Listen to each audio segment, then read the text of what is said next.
step into the unknown, a journey to embrace with Heather by your side. There is no time to waste, in search of hidden treasures in every corner we roam, exploring abandoned homes. Come hither with Heather, let's have a good time together. Under moonlight we'll shine, dressed for adventure. She's the friend you can count on, with Heather by your side. The fun has just begun.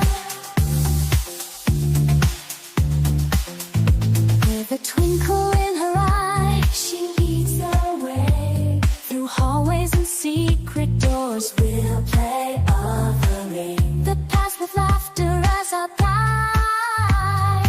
Come hither with Heather, with laughter as our guide. Come hither with Heather, let's go. Let's have a good time together. Under moonlight we'll shine, dressed for adventure. She's the friend you can count on, with Heather by your side. The fun has just begun.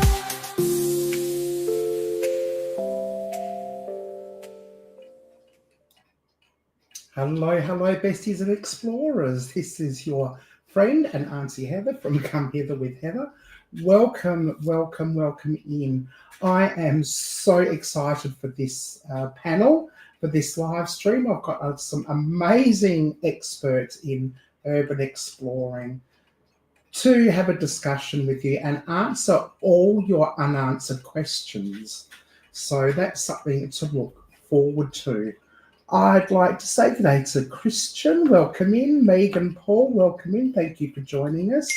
Trude, it's always lovely to see you. Dee, lovely to see you as well. Who else have we got? Fairy Dragon and Stasha listening in the background. Welcome in. Thank you for coming. Christian, I think I said hello to you. I can't remember.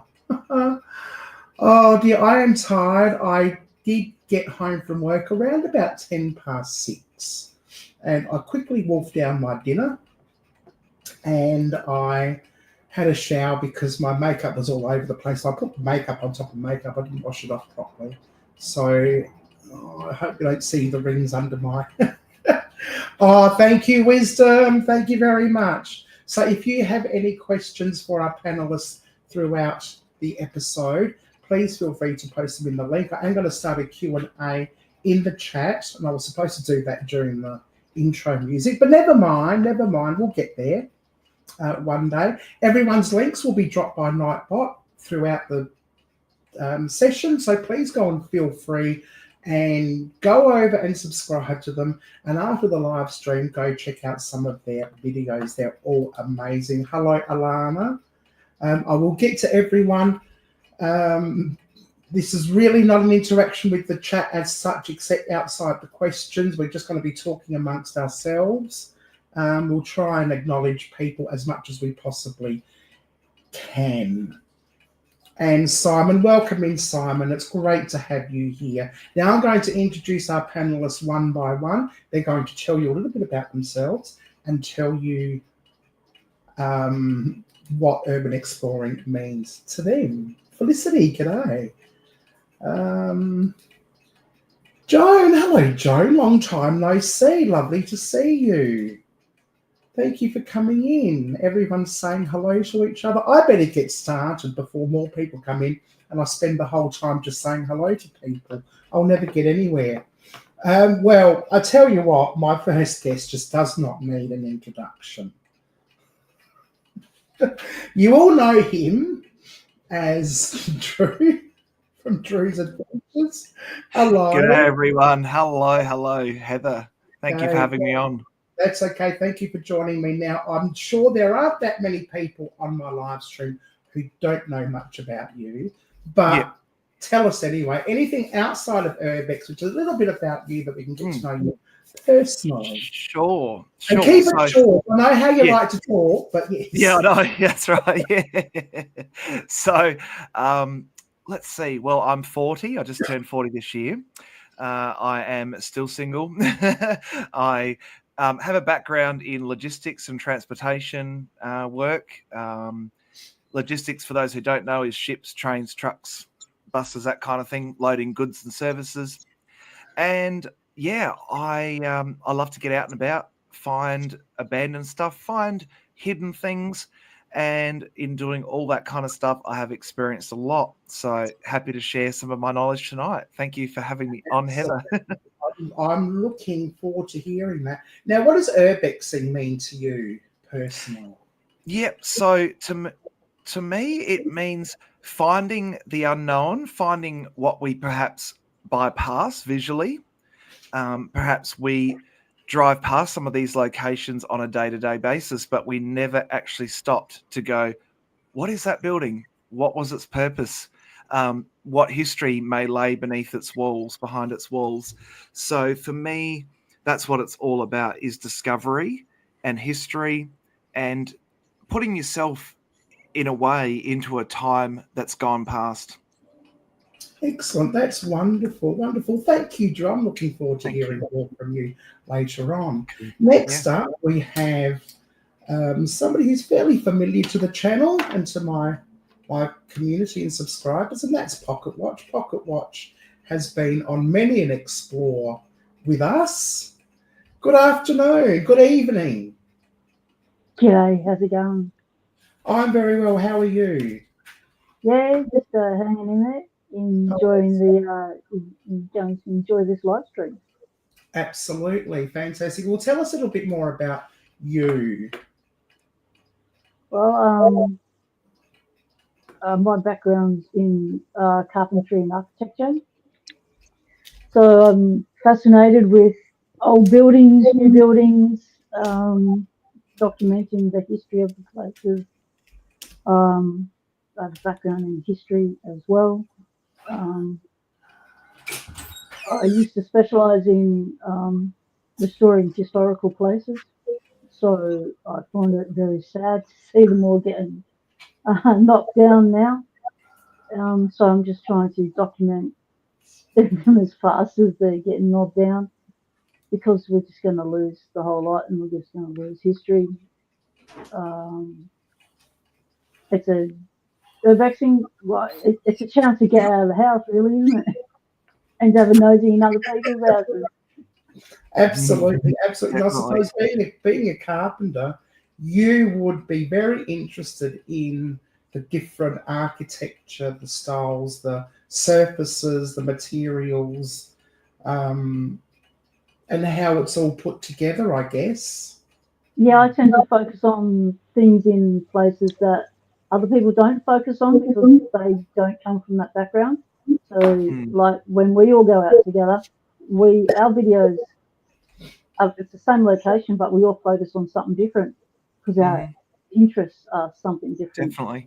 in those premises. Oh, absolutely, absolutely.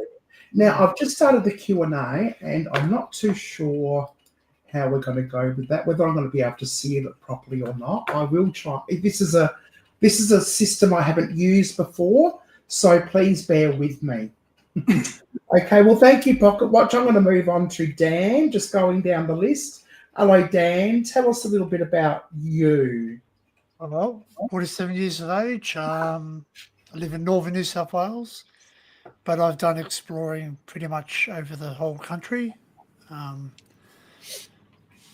What does Urbex mean to me? Well, Urbex has got two meanings, I guess. Some people use it just to call a person who goes into a property. That's something that the public see it as, but I look at it as urban exploration, what it's supposed to mean.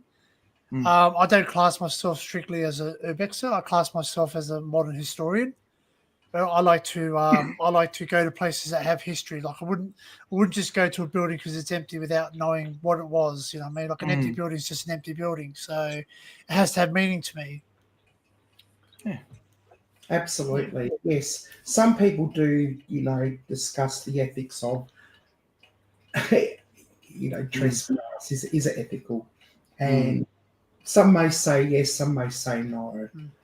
That's a very individualistic question. I mean, technically, most of the properties we go to aren't abandoned. They are owned by someone, but they are no longer used or they're about to be demolished. And in an ethical sense, we've got a panel of people who have high morals, high standards, and will generally respect the places we go to. And we're losing architecture that we will never ever see again. Buildings are being demolished. Buildings from as early as 1800s have been or will be demolished. We won't see that again. We're documenting it. We've got properties, big backyards that are being overtaken by greed and high-rise buildings. What is it? Not high-rise buildings? Multi. Dog boxes. Yes, Double-story dog boxes. yes. And it used to be the ideal. The ideal was a home and backyard. Now it's there for the rich, for those who can afford the land and the home as well. And in 100 years' time, what are urban explorers going to be exploring them? Because I tell you what, the way things are going, it's got to be pretty bloody boring. So let's hope that our videos, our documentation, will stand the test of time. Yep. Okay, I'm gonna skip Werner. I'm gonna go straight to, because Werner's actually next on my list. But I'm gonna go straight to Johnny. Hello, Johnny. Hi everyone, how are you? Good, thank you. How are you? Good, good. Thanks for taking the opportunity to have me on board. Really excited to be here. Absolutely. Welcome in. Yeah, thank you. So my background. So ever since leaving school, I was in the outdoor education field, and after COVID, I went into guiding. So I go from to places around Australia, show people wildlife, take them on adventures. And yeah, I'm home now in Adelaide. And what Urbex meant to me, I was just thinking about that, listening to everyone else.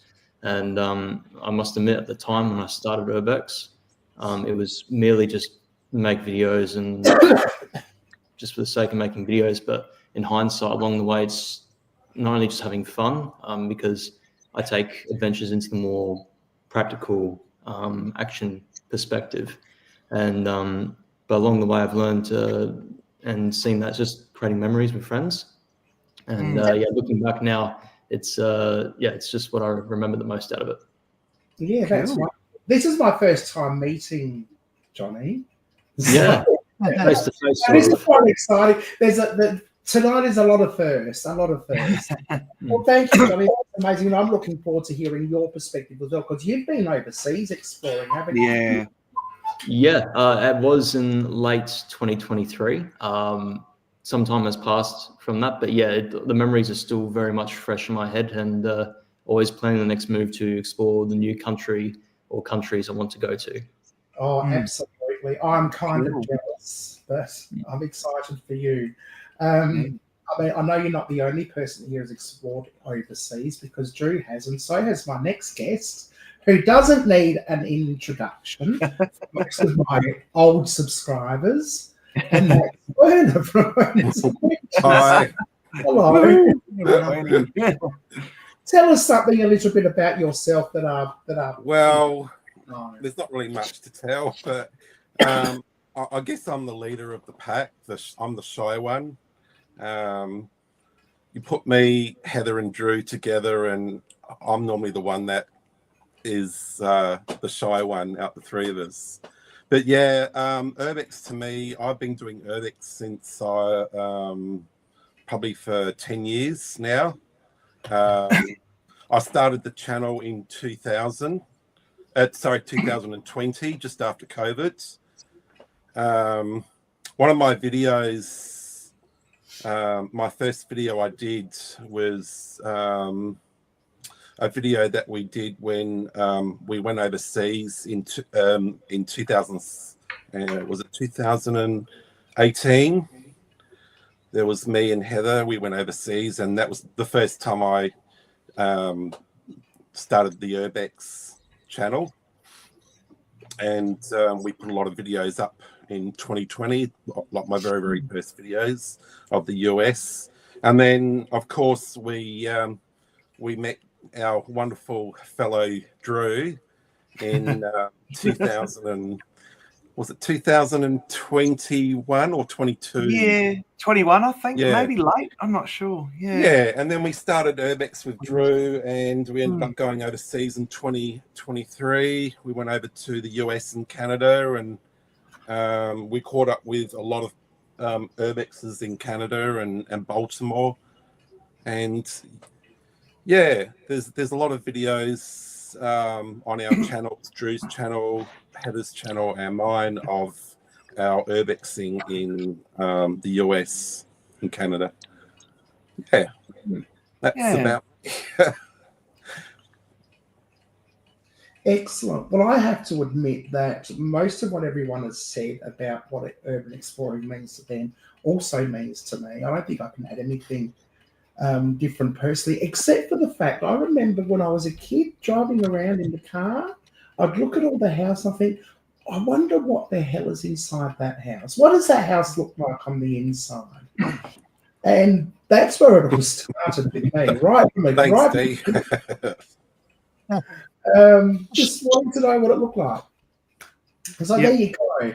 Okay, I'm going to start off with what I think is our very first fan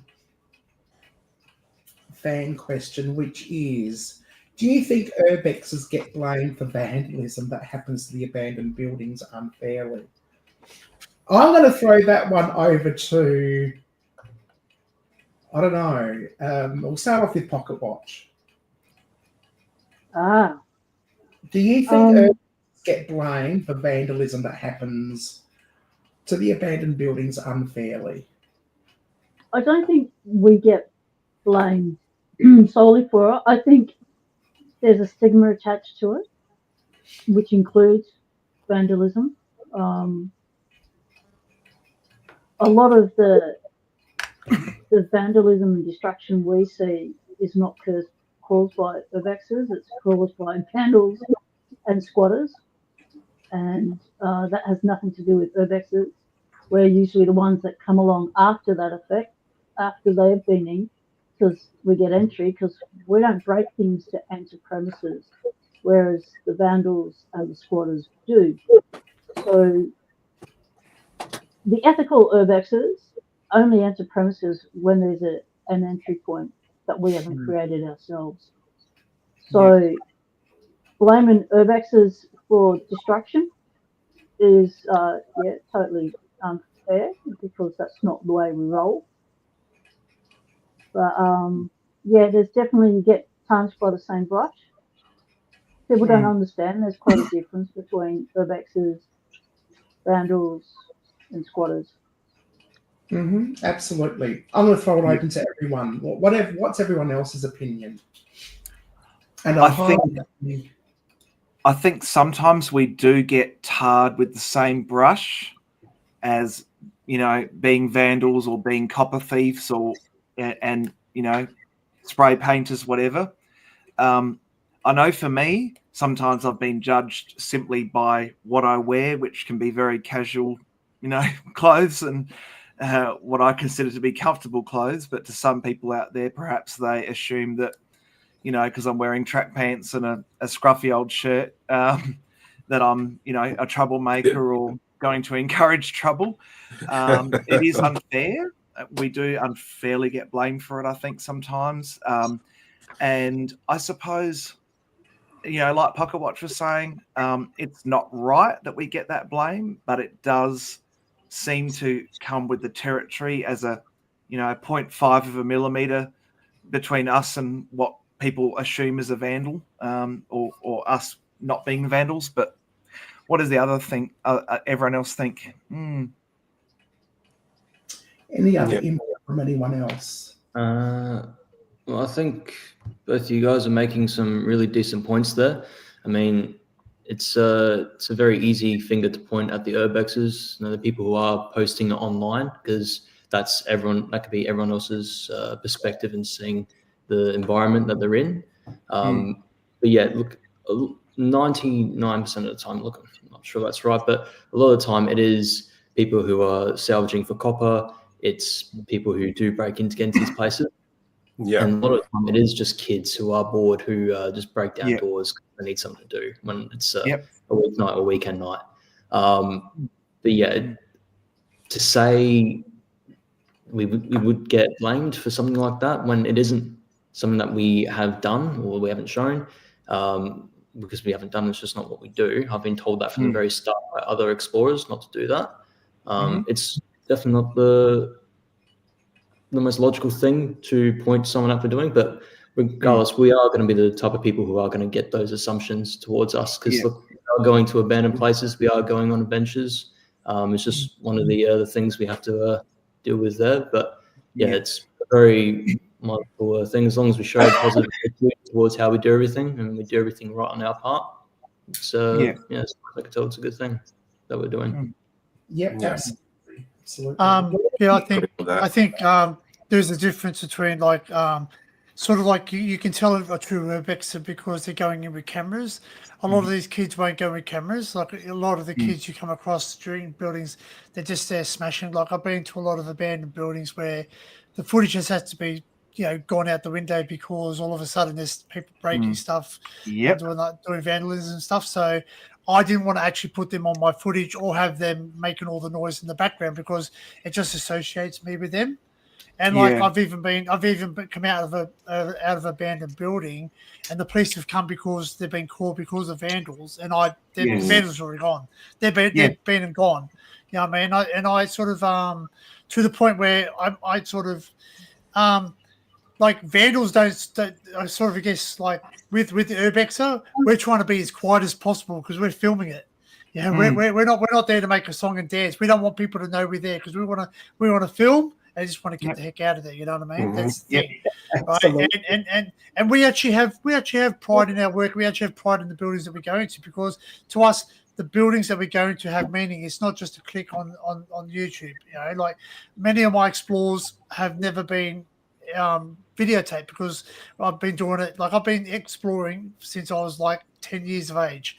I've been doing urban exploration since 10 years of age. I've been doing draining, abandoned buildings, factories, etc.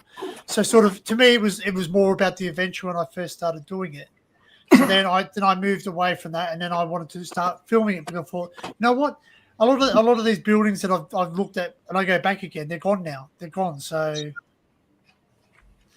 So yeah, so I think yes, we do get blamed because we're the ones that go there a lot more. Because like and like I guess not to put anyone's nose out of joint, but there are some people who do what we do aren't as good as what some other people are. If that makes sense too. So there are some people who say they're urban explorers, but they're not really. They're just there to, get stuff and all that. So, what is it? Take photos and leave footprints. That's the motto of a true Urbex. Yeah. So. Absolutely. That's Do you have anything to add?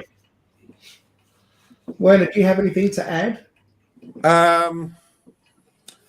Not really. I mean, like the only thing I can think of is a lot of times when you do go out and explore these abandoned places, especially the ones that are out in the country, there is a bit of a risk of getting caught by farmers and stuff. But a lot of the times when we do get caught, they can see that we've only got cameras, and a lot of the times they just say, "Yep, no worries. Just take your photos and leave." Yeah. So, yeah, but there's been instances where we've gone out and we've been caught and chased away and. Yeah. Okay, we're going to get to that in a moment, Werner. So can I get you to hold that thought? We'll get to that in a moment because that's obviously a very specific question that people have been asking throughout the ages. Yeah. Yes. Anything else? No. Yeah. Okay, I want to put that on my list. I want to do Penelope's first. I'll put that on my list. I may not even get to mine. All I've got to add is, and I'm losing my voice, I don't know why. All I've got to add is that we see a lot of young people on TikTok who go into these places and they're throwing furniture off balconies and and that's what makes it hard for everyone else. Now, I don't know if sometimes it feels like those people who do that destructive kind of stuff. Oh, Ben. Yeah, I sent you the link on Instagram. Would you like to pop up on the channel and be a part of the panel? I could just post it in the chat if you like. You can come up. Now I don't know if just let me know in the comments if you know the young ones who are doing this destructive behaviour is in the majority or the minority. Sometimes I feel like they're in the Hey, Ben. majority.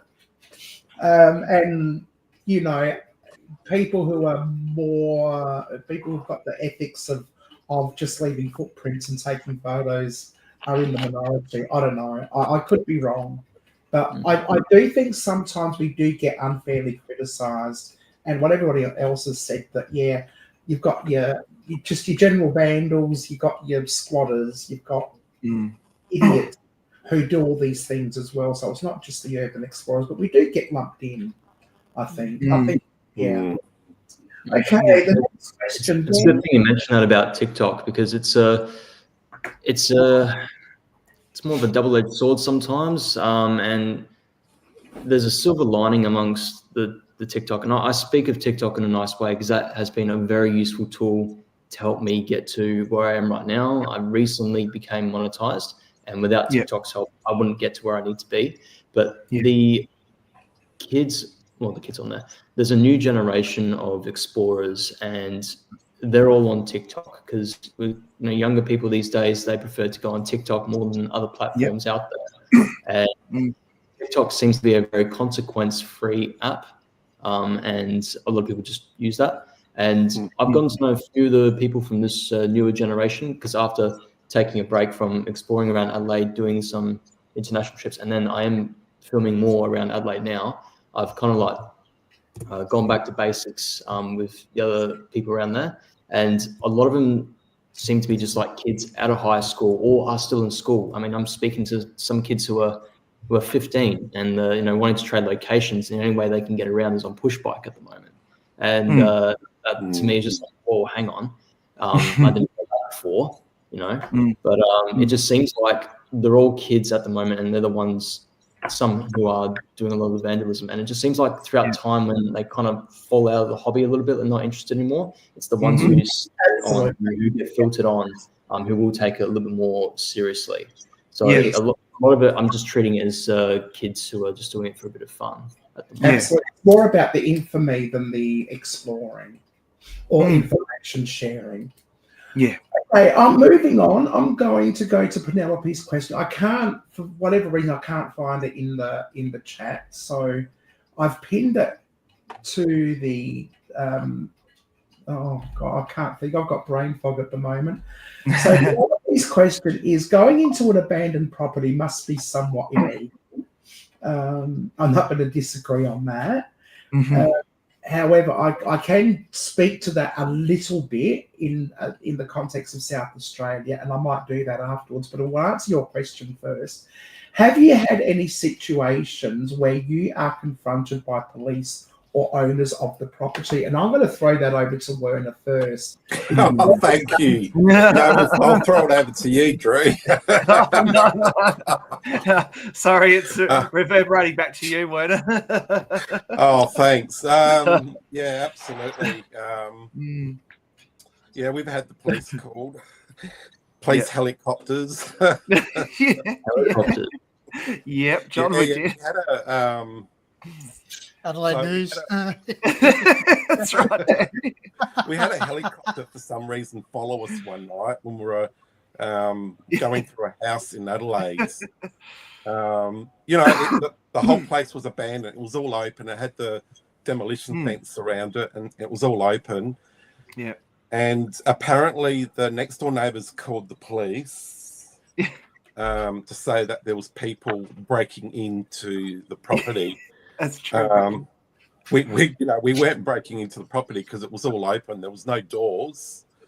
But then when the police came, they weren't too happy with us. But in the end, it all turned out pretty sweet.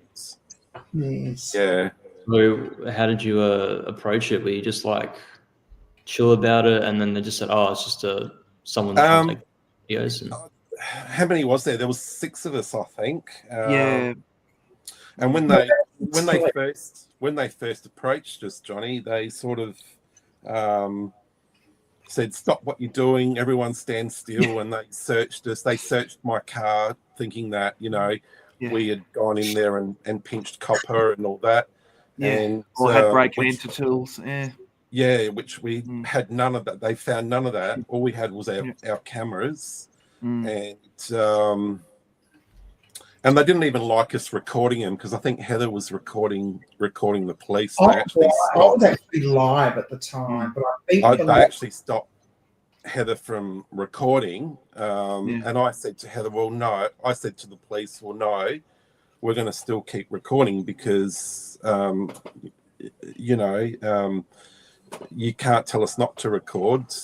And then they thought that, okay, well, if you keep recording, we're going to arrest you. So all right, we better stop then. But they basically blackmailed us, didn't they? Really, they were like, well, you've been caught in this property. If you want to keep recording, then you are going to have the charges pressed. It's like, well, hang on, you guys are allowed to record us, so why can't we just record you? Yeah, and the thing was, it wasn't. We were actually on the footpath. We were on a public footpath. So why aren't we allowed to record? Yeah, I mean, that's right. Us. Yeah. I mean, the fact of the matter is that they had the attitude. If we didn't stop recording, they would have found a reason to arrest us. Yeah. Whether that reason was legitimate or not. Or not. Yep. Yep. What else would anyone like to say about that question? I'll just speak it again. Going into an abandoned property must be somewhat illegal. Have you had any situations where confronted by police or owners of the properties? Yeah, we have. Yeah. Does anybody else want to add to that? Yeah, in South Australia, it's not illegal to enter a unlocked premises. Yep. It's not a criminal offence. No. It only becomes a criminal offence if you nick stuff or you do damage. Correct. So right. Otherwise, it's just civil trespass, and unless they can locate the owners of a premises, which is usually Buckley's and Nunavut de Bando, then no one's going to be taking you to civil court over walking into their unlocked premises, documenting it, and then walking back out again. And that's straight from the coppers that have said that to us. Yeah, absolutely. Absolutely. If you refuse to leave a premises when asked, or if you're stealing or causing damage, then it becomes criminal trespass. And that's why after 5 times of being accosted by police, I haven't been charged yet. Because no. How about you, Dan? Have you had any run-ins with the authorities? Yeah. Well, they generally just say to me, to move on, don't come back. Yeah. And now I'm well known in Southeast Queensland. They sort of know my number plate. They turn up and they say, "Have you finished filming yet?" Cool. They say because we actually have to tell you to move on. So again, I agree with Pocket. Like the police don't. It's too much paperwork for the police to do, and basically, if the owners were to charge you and the building is unlocked, it goes against them during their insurance, because the insurance gets notified that they've left the premises unlocked or able to be accessed, so they don't. So no fingerprints taken, no charges, just been told just to move on and not to return. So that's the main one. Like if they don't tell you not to return, I will go back. But if they say to you that's it, you're done, don't come back, you just don't go back. So How about you, Johnny, overseas? Hang on, I was just going to ask, John, did you do any research when you went overseas, Urban Explorer? Did you do any research into the law about trespass and being on pet property? That's the thing. I mean, by the way, Danny, just wanted to say it's great to have a rapport with people like that. Just saying, all right, cool, you finished, off you go. That's pretty funny. That's it. It is. It's so funny, man. Yeah. But see, here's the thing. In Australia and Europe are 2 different things. Over here, you've got everything that has just been mentioned in the past 5 minutes, and then you go to some place like Greece or Turkey, and these aren't just buildings are like 60 years old, 70 years old, or 100 plus years old, which are heritage listed. We're talking about castles, fortresses that are historically significant, which have altered history, by the way. And there are times where I've found some places where nobody's there, like literally nobody's there. And if you were to be seen by someone, you get the old couple who live around the corner say, "Oh, come on in, have something to drink, have something to eat, tell you all about it." Because those are people who are like, yeah, they want you to know about the history because there's a lot going on there. And there were lots of oppressors throughout the centuries who would say, we will try to wipe out that history, that information. Yes. So, if anything, like it's a complete opposite experience. But to Adelaide alone, I've been fortunate not to have any unfortunate situations, touch wood now, because I am feeling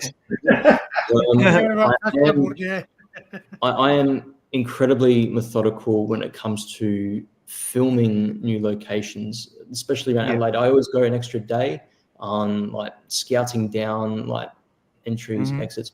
What do I like need to know? Like how far is too far? Like do I not want to go? And I just sit and think about it for a bit. And I normally when I upload those videos, the buildings are long since gone. They're being demolished and they're just mere memories and remnants. If anything, something else is built being on top of that. So as far as I could tell, nobody can really do anything for a place that doesn't even exist anymore. Luckily for me at the moment, nothing.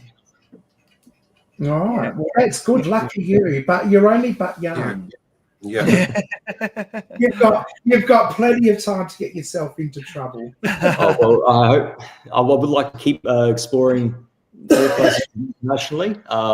So maybe this might be my last one around Adelaide, unless there was to be some sort of really good rapport amongst the community who want me to come back for another time, maybe. But I think just very quickly, if I may, I think what Johnny and Dan said, and Werner as well, is, Australia, we seem to have this attitude to lock the places up, right, that have any history, right? Lock them up, fence them up. And I know that's got to do with insurance.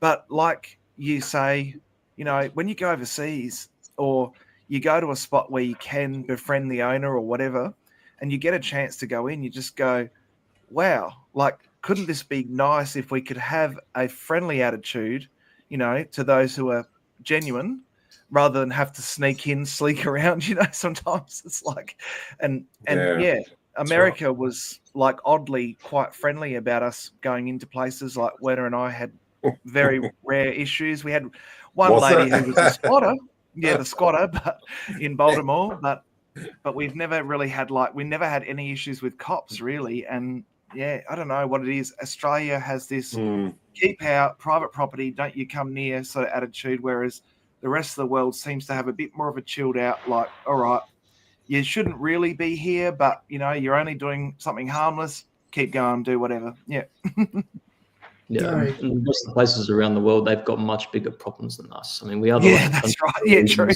True. Yeah, exactly. We think this is a big problem. There's some people out there.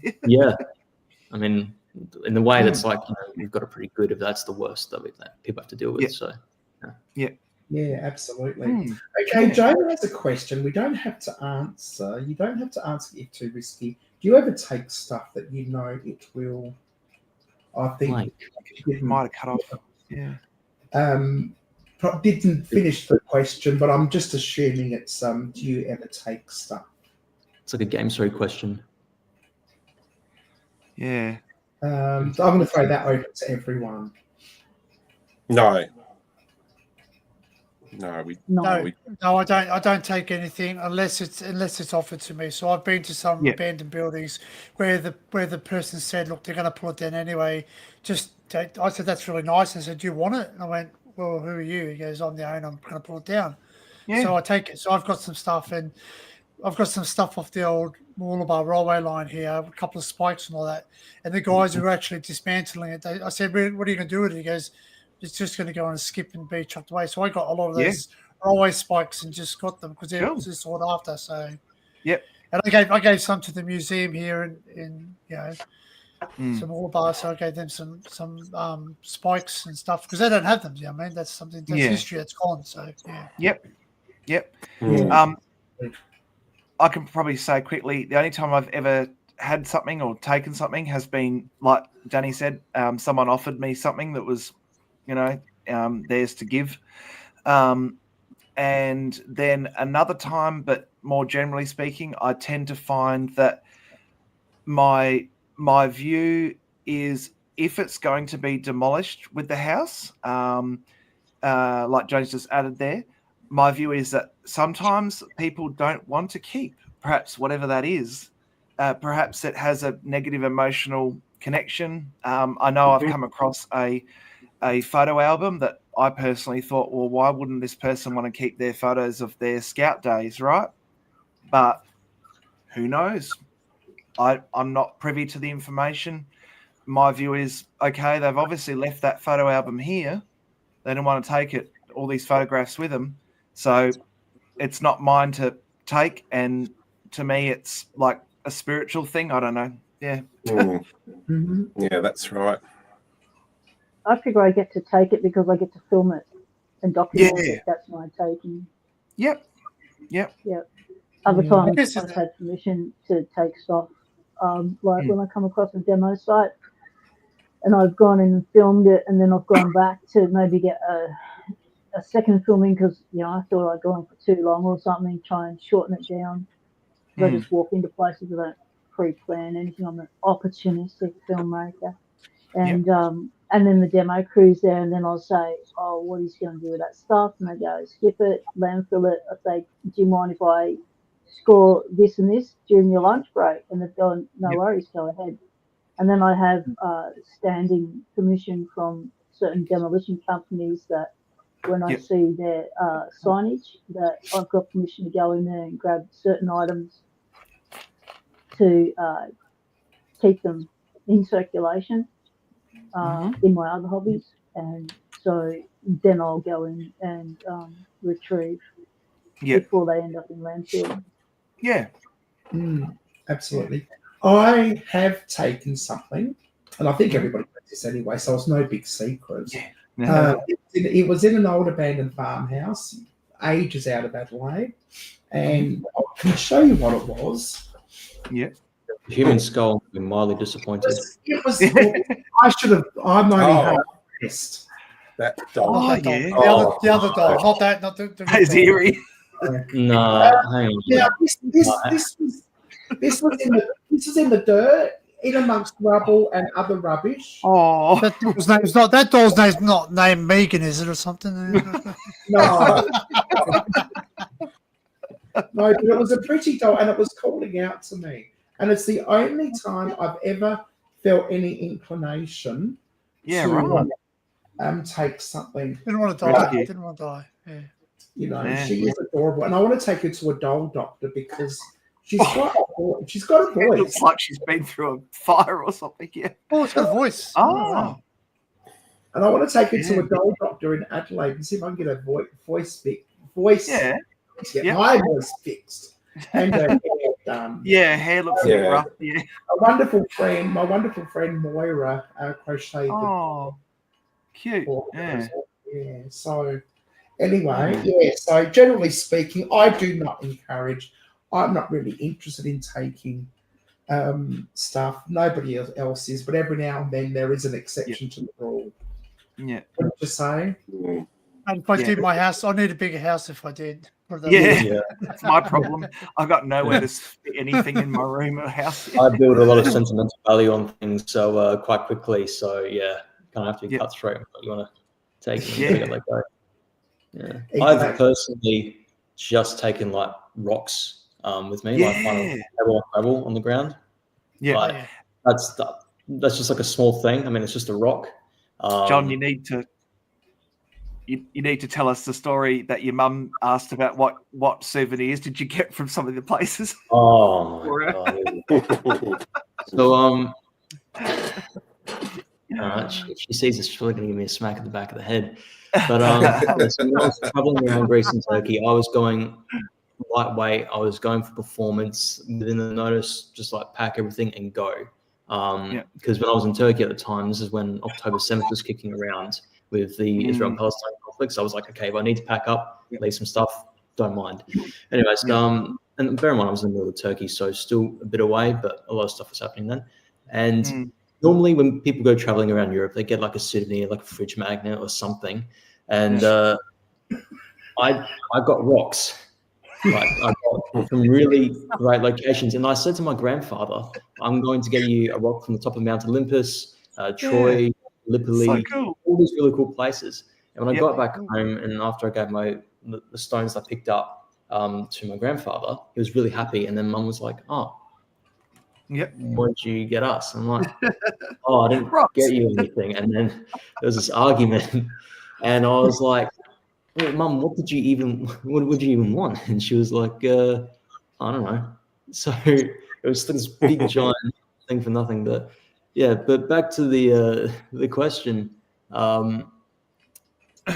Yeah, so in terms of like taking taking photographs, like that you may see on the ground, taking that with you, you still really don't know if it's the right thing to do. So the best you can do is just take a picture or a video of that certain thing you found on the ground.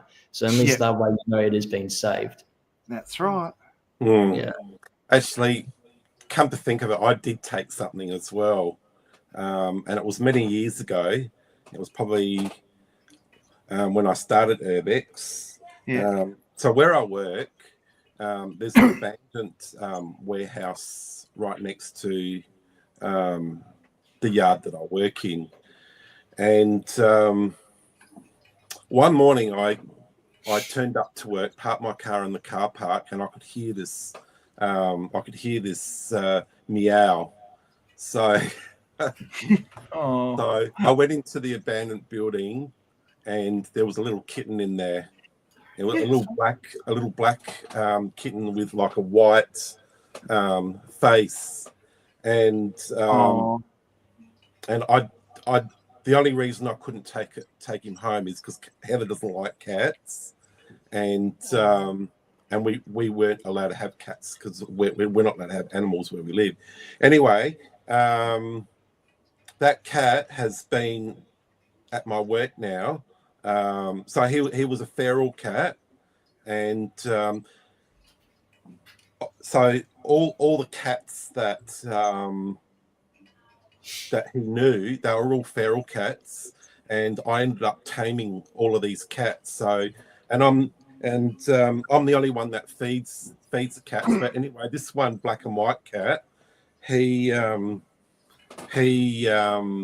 was so I was his owner, or he owned me actually. That's so funny. But yeah, I've still got that cat to this day, and his name's Sylvester, and and all my workmates, they all feed him now. So we all take turns in feeding the cat and his mates. He's cute, yeah. That cat whisperer. Yeah. So I think that's the only time I've ever taken something, but that went to a good place. So, and that was out of an abandoned warehouse. Yeah. Excellent. Okay, I'm just going to move on to the next question. We've got 4 questions pending. Well, actually, the next 2 are very similar. We've got wisdom music. Have any of you ever encountered anything paranormal on your exploration? Absolutely. And what's the spookiest thing anyone has seen? So I'm going to leave that open to all the panel, and all the panel can answer this, take turns. Someone can start. It doesn't matter who. I'll start because I got freaked out when I didn't know what occurred at the time. It was when I got home and I showed my wife the footage, and she just said, "You caught a shadow man." I've gone, "What?" She said, "Right behind you, there's a shadow man." I've gone, "No." And so she found back the footage, and holy shit, there was someone standing there, right? And I've gone, "Nah, it's got to be my lighting reflecting. That's got to be me." And the silhouette was not me, because I go into the helmet and stuff, and Freaky. a hard hat and high vis and stuff. It was not me. And I've Yeah. gone, oh no. And what else was disturbing about that location was there was some really disturbing stuff written on the walls Mm, about SA of children and yeah. someone, the mental health struggles they were having. They documented it on the walls. And Yeah. I read that and went, oh, I'm feeling really sick in this place now. And then, Mm. and then I think a week later or something, my whole phone fell in the toilet. I lost everything Oh No. no. before Yeah. I even got a chance to upload it. So I couldn't. Yeah, Yeah. it was gone. Yeah. Tragedy. So that was like Mm. unnerving and spooky afterwards, but Yeah. because you don't notice shit at the time. But Yeah. that's the most Mm. disturbing stuff I've seen inside of premises. Yeah. Mm. I mean, I can think of a place that really affected me, and Pocket Watch was there, Heather, and it was the old Colag Hotel in Port Oh. Adelaide. Yep. Um, so there was a few of us that went there one night, and we decided to just do an explore of the Colag. Anyway, my best friend Megan, she broke out in like a sweat, and she couldn't move, Yeah. and she felt like she was being suffocated by something that wasn't there, and it turned out to be a very, very nasty male spirit. Mm. Anyway, I went up to Megan and I put my hands on her and I said, "Look, leave her alone. If you want to mess with someone, mess with me." Yeah. I mean, yeah, it did. Um, and that actually affected me for a couple of weeks because it just drained me of all my energy. I couldn't Mm. work properly. Anyway, thanks to Pocket Watch and Mora, um, they they did what would you call it? A witchy thing. A cleansing, I'd say. Yeah. So what was that? Pocket Watch? It was a witchy thing. Yeah, I had my protective wands on me, yeah. and so I carry two wands.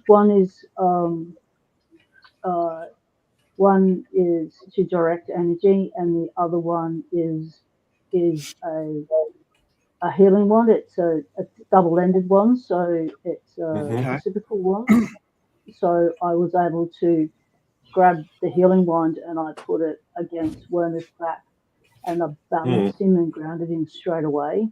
And Yeah. yeah. that enabled him to sit down and get his breath and stuff. And then Mm. Moira and we found out what the actual situation was at the premises. Um, he was holding a mother and Mm. a child basically hostage in that place. He Wow. tormented them in life, and in death he was Mm, still doing it. So what we were able to do was to cross over the mother and child, and Hmm. we left the nasty person there to stay there and stew in their Mm. own misery. Yeah. mm. I think with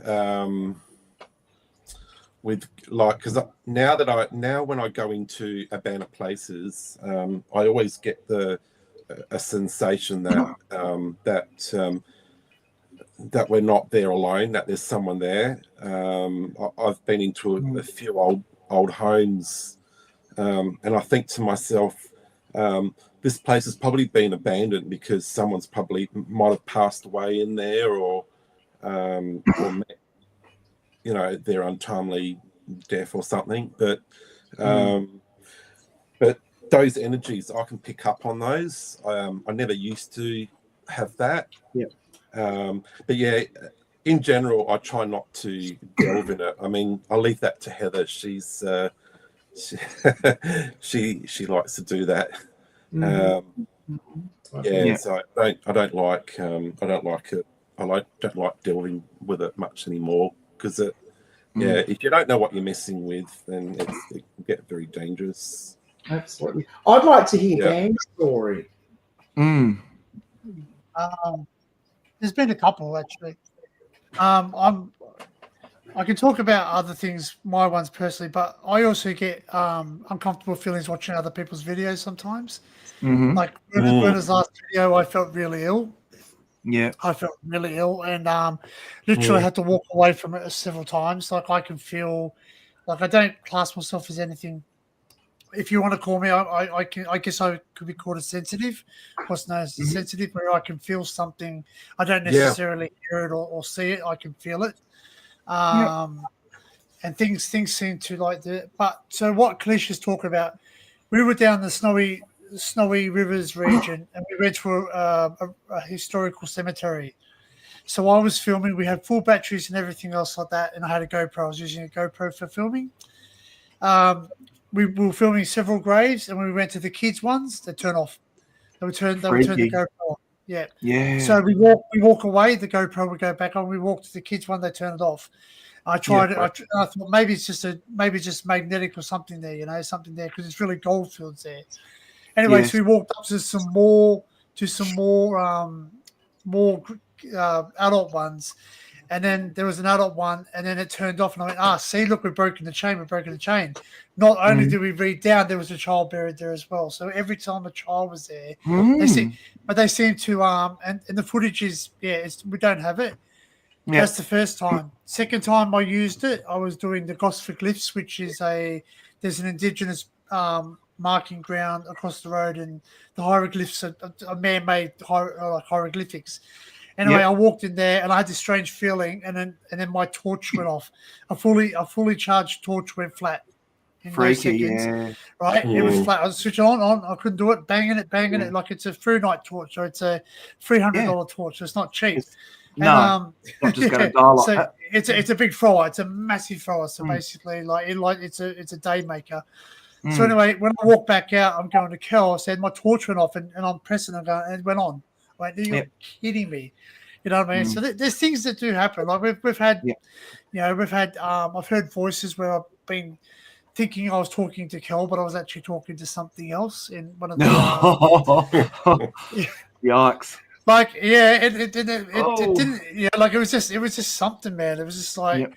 Yeah, I started talking. I'm thinking from a distance. Sometimes voices sound different, so you don't really, male or female. So, and this person, it just, and I have been in some sort of historical places where I've felt, I've just heard get out, and that's it. Yeah, like I sort of stopped filming and get out because no, I don't. I've never been to the other side, and sort of I don't really want to go there too early either. So sort of.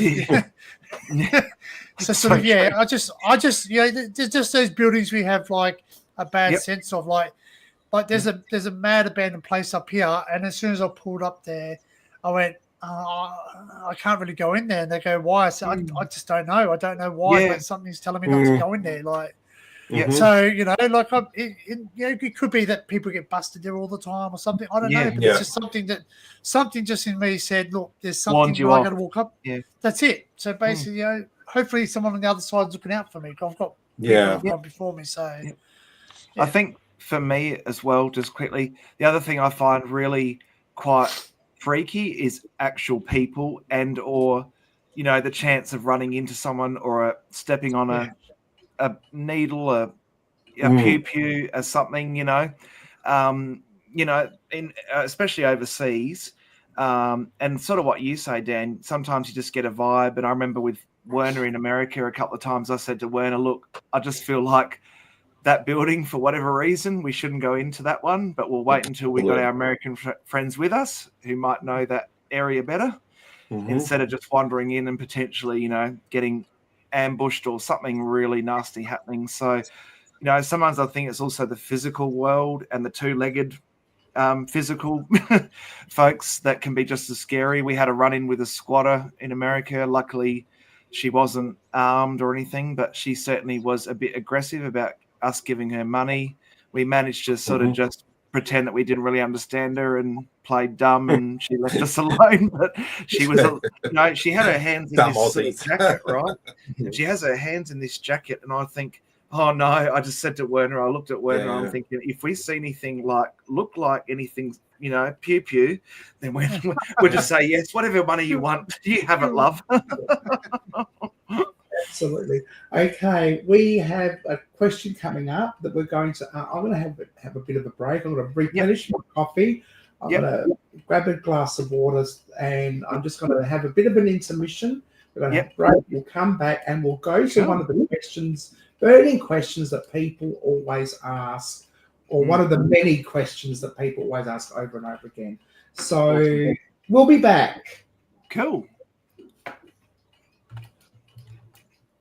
Step into the unknown, a journey to embrace with Heather by your side. There is no time to waste, Unless you mute yourself. in search of hidden treasures in every corner we roam, exploring abandoned homes. Come hither with Heather. Let's have a good time together. Under moonlight we'll shine, dressed for adventure. She's the friend you can count on, with Heather by your side. The fun has just begun. With a twinkle in her eye, she leads the way. Through hallways and secret doors, we'll play of the ring. The past with laughter as our guide. Come hither with Heather, with laughter as our guide. Come hither with Heather, let's go. Let's have a good time together. Under moonlight we'll shine, dressed for adventure. She's the friend you can count on, with Heather by your side. The fun has just begun.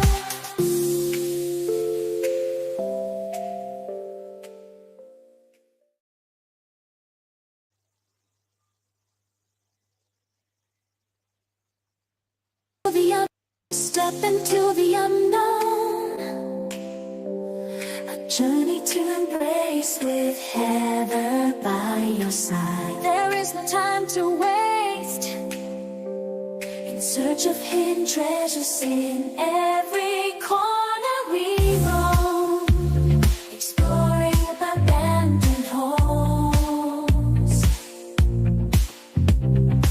Come hither with Heather. Let's have a good time together. Under moonlight we'll shine, dressed for adventure. She's the friend you can count on, with Heather by your side. The fun has just begun.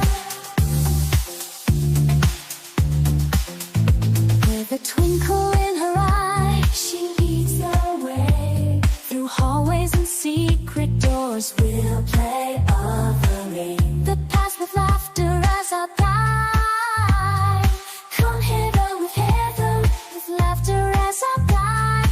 Come hither with Heather, let's go. Let's have a good time together. Under moonlight we'll shine, dressed for adventure. She's the friend you can count on, with Heather by your side. The fun has just begun.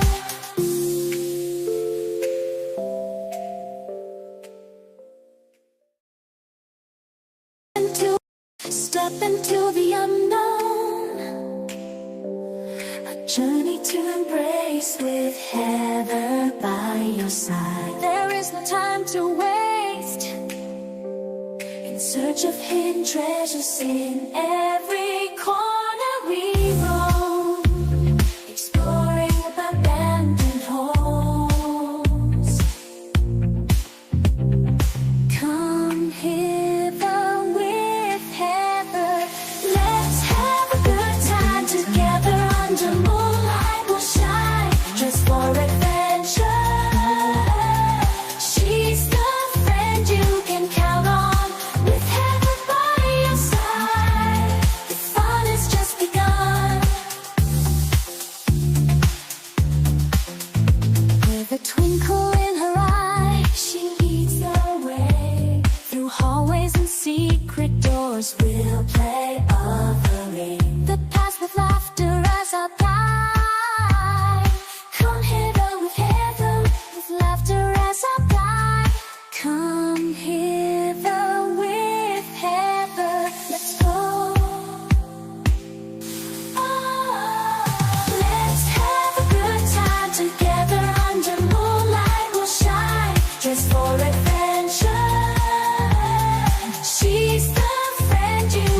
Down leather.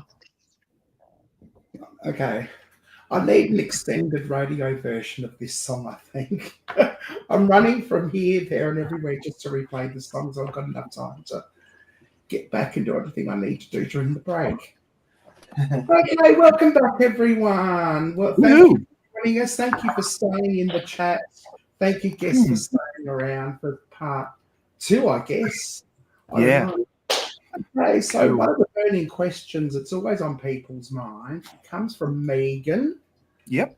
I've always had a fascination for abandoned places. What is the best way to get started with exploring? And I'm going to throw this over to Johnny, I think. Yep. That's a fun question. Exploring, yeah, isn't it? Yeah, it is. Well, comes down to a motive. So why do you want to do it? That's generally what I ask a lot of other people doing it. Whether it's just for fun, or you want to live up to the people you looked up to, or you're really into history. But how to get into it? What's the best way to get started? So it comes down to a lot of research at first. You want to take a look at the places that are around. Sometimes it's as simple as finding, like literally searching up on Google. That's how I was when I first started, before TikTok came to be. And then ask some people around. You may get met with a bit of hostility, as no, I don't give away locations, or I only trade, so on and so. But when you find something and you've got that one location, and then you find a second and a third, and you can meet someone else who's also getting into the game, you could be training locations, and that's how you can start building a bit of rapport. So you can only start building up your portfolio and locations from there. But that's just on the location itself, but it's also what you're prepared to do. Because some people just blindly walk into. I've worked with some people who just blindly walk into these places, and it's a real gamble at that point. But it's, for me, I like to scout around, just looking all around the area, just simply just go for a walk around the area, and just get a feel for the place. And like what some of you guys were saying earlier, it all comes down to like a gut feeling. If you're not, you're not feeling right about it, just walk away. There's no shame in saying that. We've all been there. I mean, when I'm exploring in Adelaide, in South Australia locally, I feel more vulnerable to where I would overseas, because there's that uneasing feeling. But yeah. But that's a very good question. So it's just like coming down to what you're willing to do, and how far you're wanting to go to prep for it. Because those preparations, it may seem a little bit overkill, but maybe little 1%ers, but those 1%ers do add up and compound. And that 1% could be a 5% or 10% chance extra of just benefiting yourself out in the field. Yep. Nice. Pocket Watch, what got you into urban exploring? How did you get started? I met this person called Come Hither with Heather and Wormy's Adventures, and they were doing it. And I went, I wouldn't mind having a shot at that. I like old buildings, I like history. I'll come with you. Cool. So that's how I got into it. Yeah. But my advice to anyone wanting to get started is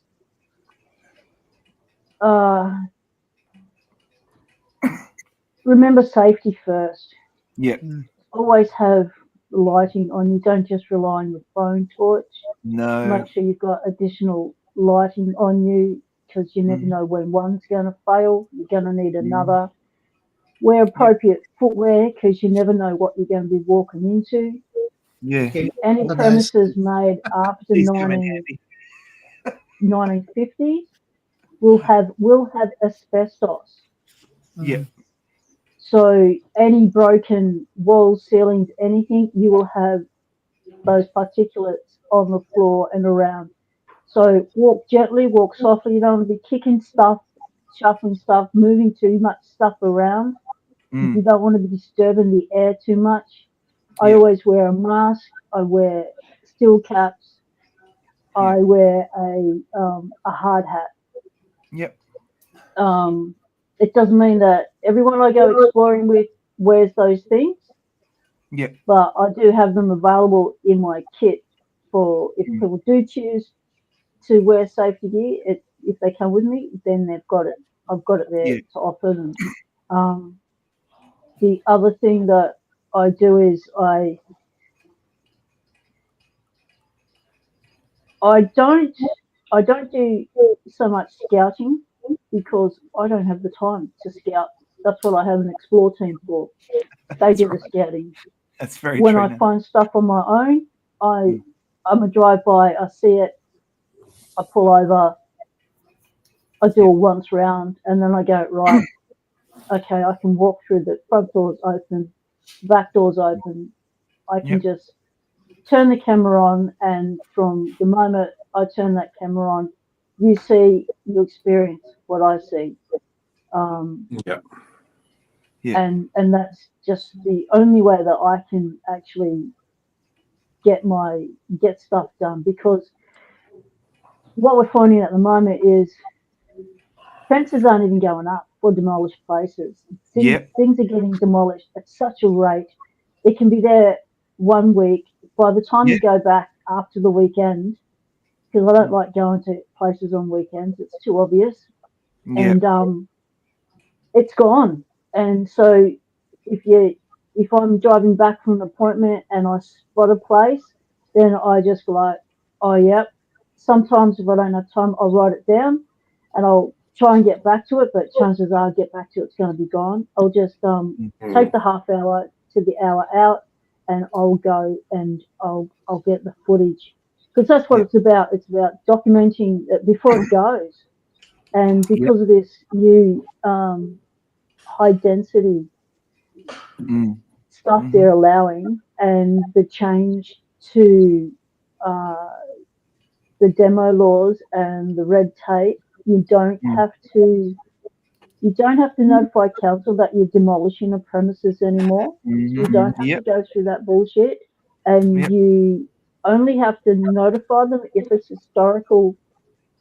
listed historically, and even then you're allowed to demolish everything on the interior and just keep the Mm. facade, so you're still Yeah. losing everything. So Mm. if you see a fence up, if you can access the fence without breaking the lock or destroying anything to get through that fence, I'd say Yep. squeeze your tits past and go in, Yeah. and see if the premises is unlocked.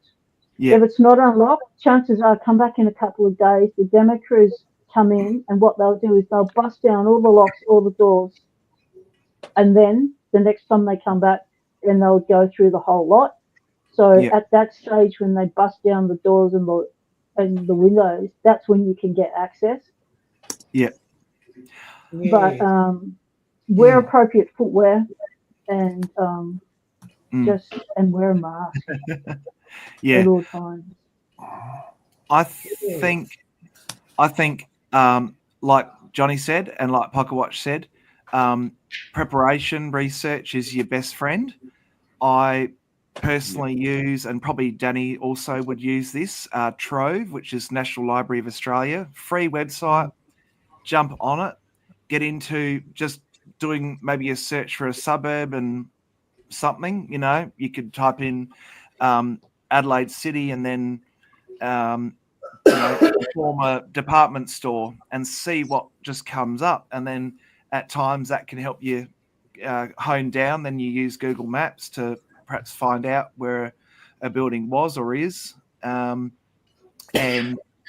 yeah, I think for me at least, and probably Werner and I sometimes clash a little bit on this one in a good way, but I've always tried to get permission if I can, right? So I'm no green, green gold person, but I always, if I do see someone who's hanging around, a neighbor or a person, watching from a distance, I'll go over and say, hey, do you know who owns this? Can we have a quick look? Can we we're just here with a camera. We're here with a Mm. microphone. We're happy to, put this up later if they don't want it up before the demolition occurs to avoid, getting the wrong people seeing things perhaps. But I think, yeah, be cautious, research, use your maps, your Google Maps or other mapping tools, and it will totally help you to get started, Megan. Absolutely. Yeah. Dan, what got you started Yeah. into Urbex? It was my grandmother actually. Cool. My grandmother went right around Australia and she explored the whole of Australia, pretty much Australia. So when she came back from Australia, we used to sit there with her photographs and we used to go through her photographs. And I said, oh, well, I want to go to that place. So then I would research it back then in the library because we didn't have the internet back then when I was younger. I'm showing my age. So basically, we went to the library and then I found out those places were gone. So basically, I said, I remember going into one place, the Historical Society of St. George there, because that's where my grandmother was. And I said, you know that building that used to be there? Do you have any photographs of it? She says, no, we don't have any photographs of it. We just have information about it. I went, oh. I said, my grandmother's got photographs of it because my grandmother was one of those people who took thousands upon thousands upon thousands of photos. Yep. So it got me into thinking, I can do that too. I can now share my journey. And I guess, like everyone has mentioned here too, what are your motives? Like, my motives is because I enjoy it. That's why. I don't. It's not like if you think, oh, I'm instantly going to go to YouTube and I'm going to do an abandoned place and I'm going to be a multimillionaire on YouTube. Ain't gonna happen. It ain't going to happen. I hate to burst your bubble Pipe very dream. quickly. Yeah, pipe dream. You know what I mean? Like, yes, there are people who have made it. There are some people, the lucky ones that have, like Dan have Bell cracked and it. that. But, yep. Yeah, and proper people, etc. Yeah. Like, obviously, they're going great guns. You know what I mean? And those people too. Those are the people too that actually encouraged me to actually start filming and start doing my own channel. Same. Right? man. Because same. Because like I used to do Urbex way before it was cool. Yep. If that makes sense. Yeah. We used to be the ones. We used to be the ones who used to go look at houses being built. We used to go to the building sites and look, houses being built, and you're That's looking around, cool. going, "Wow, look at that!" That's cool. Yeah. You don't see houses, or then houses being pulled down. Yeah. But like it's just one of those things. There, it's just what if you have a passion for it, you'll know. It'll come naturally. It sounds weird. It'll come naturally. Definitely. And I guess the best advice I can give anyone is, just because it looks old and run down doesn't necessarily mean it's always abandoned. So always research. Yeah. That's always research. Right there. Yeah. Right. Because like a lot of people have walked into like an old building that looks old, and all of a sudden there's someone pops up and goes, "What are you doing in my house?" You know what I mean? Like, I live here. we had an experience like that, didn't we, Heather and Werner, when we were in the Flinders? Before you go there, Werner, what got you into Urbex and how did you get started? I've always sort of had a fascination for Urbex, but I haven't really. I think. I'm not sure. I think one of my first, the first time I actually watched Urbex on YouTube was Urbex Indigo. Haven't heard that name in a while. Yeah. Yeah, so I was watching his videos and I thought, wow, I want to do that, He was going to a lot of old farmhouses out in the country and I thought, oh wow, I want to do that. So I went to a few places and it just started from there. And then I ended up doing a collab with Urbex Indigo, and he took me to some amazing places. And yeah, I think it just all started from there. Yeah. Yeah. So Fantastic. Yeah. That's awesome. Thank you, Werner. We've actually got a shit ton of questions to get through. We might be here all night. All right. Bring it on. We might have to do a part 2 to this. Yeah. Yeah. Well, why not? Where am I now? There's like people are posting questions in the chat and posting questions in the Q&A. So I'm going to go to the chat one next. I was thinking having a video is as good as the real thing. What do you think? Just quickly, is having a video as good as the real thing? As in, like, just as good as going into that place?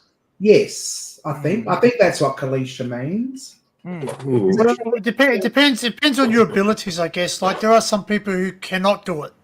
Yeah, they physically cannot do it. Like, I know several people have left me messages, like not public messages, but they message me privately and say, you know, I'm in a wheelchair and you got me into that building. I could never do this. Like, it's amazing. You know what I mean? I went, make that public so people know that I'm actually doing something good.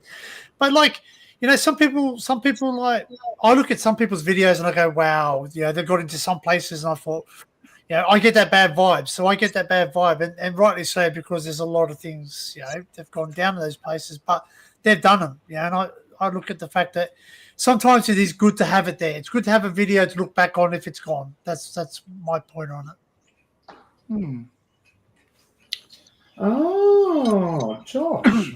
Well, I don't know, Josh. Okay, next question. I'm going to go over to the chat now. I don't know how to. I don't think I can do this, but I can pin it. It is working well, Heather, with this Q&A. Excited about having the like-minded, lovely people coming together. It's wonderful, I have to say. We all need each other, enjoying history. That's what Kalisha says. Yep. Kalisha says, laugh out loud, true to Ghostbusters. Penelope says, going to a abandoned hospital. Oh, no, I've done that one. If you got onto a property and had an accident, now I'm going to pin this in the chat. What is it? No, I don't want to put you in timeout. My apologies. I'm not going to hide you. How do I pin? Oh, select question. Yeah. Excuse me. If you go onto a property and have an accident, let's say break a leg, can you take the owners to court, or do you not have a leg to stand on? Is that pun intended? That's part of the reason they don't want to see it. That's part of the reason they don't want to see it is publicly indemnity. That's what it is. Yep. Yeah. So someone, regardless. So when people say something's like abandoned, and I say this respectfully, Australia wasn't abandoned when the white fellas came here. That's something that we have to realise. You know what I mean? So it's just, you know, like someone owns the building, someone owns the land, whether it's the bank, whether it's a financial institution, or someone owns it. You know, so someone's responsible. So someone is responsible for, like, even people leaving lights on in buildings. It costs someone money because someone has to pay the electricity bill. It's a strange one. Water. Yeah. So if the power's still running, you could pretty much believe that someone is still in charge of it, because electricity companies don't like having electricity going without getting their money off somebody. So, so usually, Yeah. I personally think the way I see it, if you go into an abandoned building and you just say you step on some wood that's got a nail protruding from it and it goes through your foot, so you're entering those premises knowing that you're going to do that. So I mean, I wouldn't go and say, oh, you know, I'm going to sue the owners, because I mean, I take that up on my own responsibility. So no, I wouldn't do that.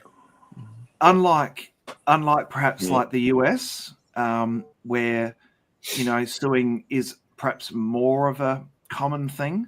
In Australia, I think they don't have healthcare. If you if you were to sue someone here, they'd probably just laugh you. They'd go, well, you're the one that walked on the property, you know, go away. Mm, yeah. We're lucky that, because like you say, Pocket Watch, we do have universal healthcare here in Australia.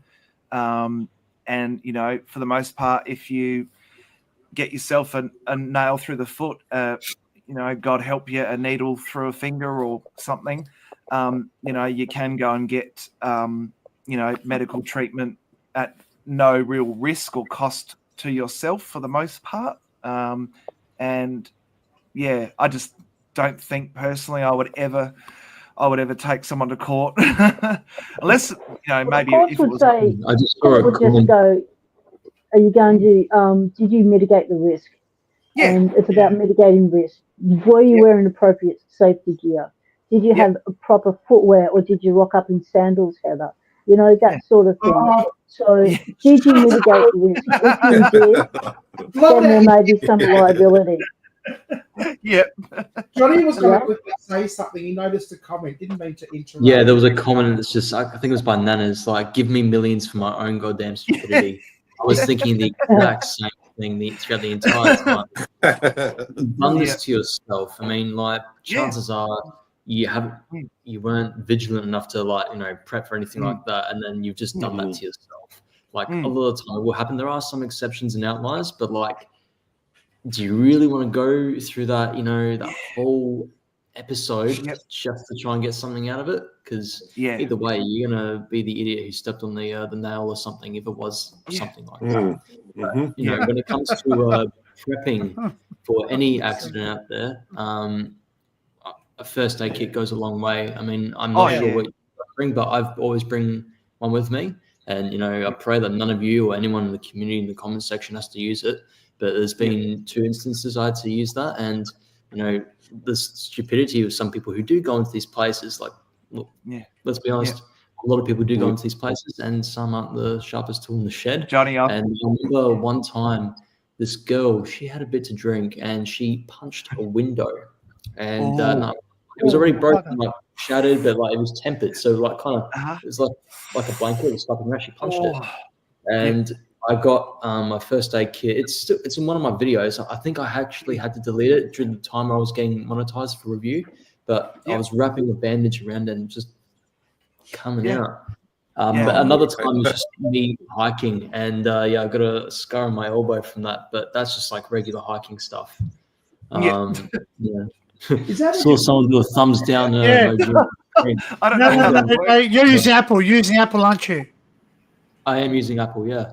Yeah, Apple has gestures. If you do thumbs down or thumbs up, it'll do it. Oh, right. Okay, cool. Yeah, it's just like so if someone you do got a little thumbs bit too offended, and I said some people were And stupid. if you do this or sad like that, it'll make raindrops and everything, man. So no, only Apple. So I went out with Werner. I do remember that. And this is the reason I have one of these now. Smart choice. You know what I mean? It's just simple. It's simple. I can carry it in the car. I also carry stuff with me. Like if I'm exploring, I'll leave it somewhere where I know I'm going to be able to get to it. So I was entering a abandoned property, and I got caught on a nail on my leg, and it bled. Like a stuck pig. And then, I mean, Pocket Watch is right. You do need to wear the appropriate clothing. I don't always wear the appropriate clothing. You work with what you've got, or you go and buy appropriate clothing. But there was a time when I fell into a hole. We were in a pool, and there was a hole around the edge of the pool in the centre. And I was walking forward, and it was very dark, and my leg went straight in that hole, and I just skinned my shin.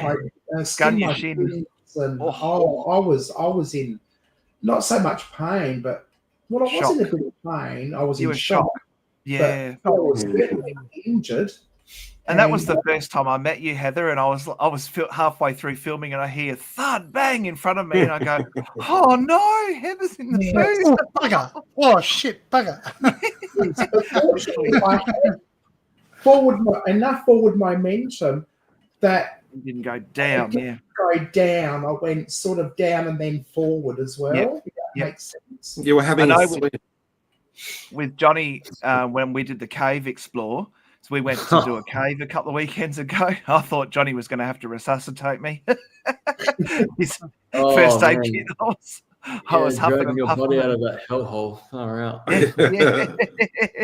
It was good. No, look, it's also important to know the people who you're going to take with, or who's going to Yeah. take you along the way. Because yes, there is strength in numbers, but you got to work with people's boundaries or limitation. Because some people may not feel comfortable going into tight spaces due to claustrophobia, or they don't have the right social skills to or mentality to handle an intense place. Because Yeah. these certain places Yeah. can be quite intense. You're vulnerable. It's dark. You're on your own. Yep. Well, you may have someone with you, but they may not handle it as well. So to Yeah. work within your boundaries and the people you got with you. Great. Strength in numbers, but there's also the ability to go past on your own and do things really quickly and get in and out. Less attraction at the time. You want that attraction when you're making the videos and uploading them to entertain people, but in the time you want to get in and out quick and easy. Yep. Absolutely. Great. Absolutely. And you would hope. Oh, go on, Dan. Oh, sorry. I was going to add, and also have someone know where you are that's not with you. So, and have a time, give them a rough time frame of knowing when you're going to be back, Yep. or because, like, if you go somewhere where no one knows where you are, some of these abandoned places, they're abandoned and they're not on the track, you know what I mean? So they're not on people's radars. So it's sort of, you say, oh, I've gone to look at an abandoned building. They don't know where it is. You can tell them, give them a rough idea. Just someone you can trust. Yeah. That could like, obviously my phone's on silent when I'm exploring. That's because I don't want to alert people I'm with, but it will vibrate and people know. And I send texts very regularly saying, hey, I'm all right, just going from this location to another location. That's someone that I trust.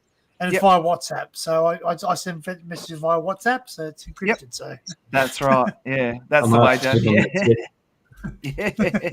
Yeah, right, Drew? Yeah. No, the whole family's worrying about me. Yeah, I know. That's right. Yeah, I'm really. By the way, just a very quick backstory. So, I'm really good friends with Johnny's cousin. I have been for about 20 years. And she's just like, look after Johnny. He's my youngest cousin. All this stuff. I'm like, yes, I'll be dad to John for the day. It's like, anyway, and then roles reverse as soon as we get into the scenario. Yeah. That's it. Yeah, But John was the one that was more organised than I was. Yeah. How many times did you hit your head? I hit my head a number of times because I'm too tall. Yeah. Johnny it was more coped. to the He's back only with me 5'9". because of the backpack on. Yeah. Yeah. Hot tip: backpacks add a good meter and a half on your size when you are going through caves. It may not be scientifically or mathematically accurate, but it feels that way. Yeah. I absolutely loved it though, but it was a good challenge, and boy, the legs were burning for days after. They were. I heard all about it. Yes. Yeah. You would hope that And also, people that you go with have your back. Yes. Because Totally. once I think Drew and I didn't have Werner's back. It's funny because Pocket Watch is like a den mother to Werner and I, and sometimes we get scolded like naughty school children. But that's all right. You need someone to bring you in line every now and then. Yeah, you guys are so noisy. Yeah. There was one time, silence is key sometimes. Silence is so key. Yes. That's very true. Yeah. I know. But But anyway, I'll go on to the next question. I'll close that one down. I've got a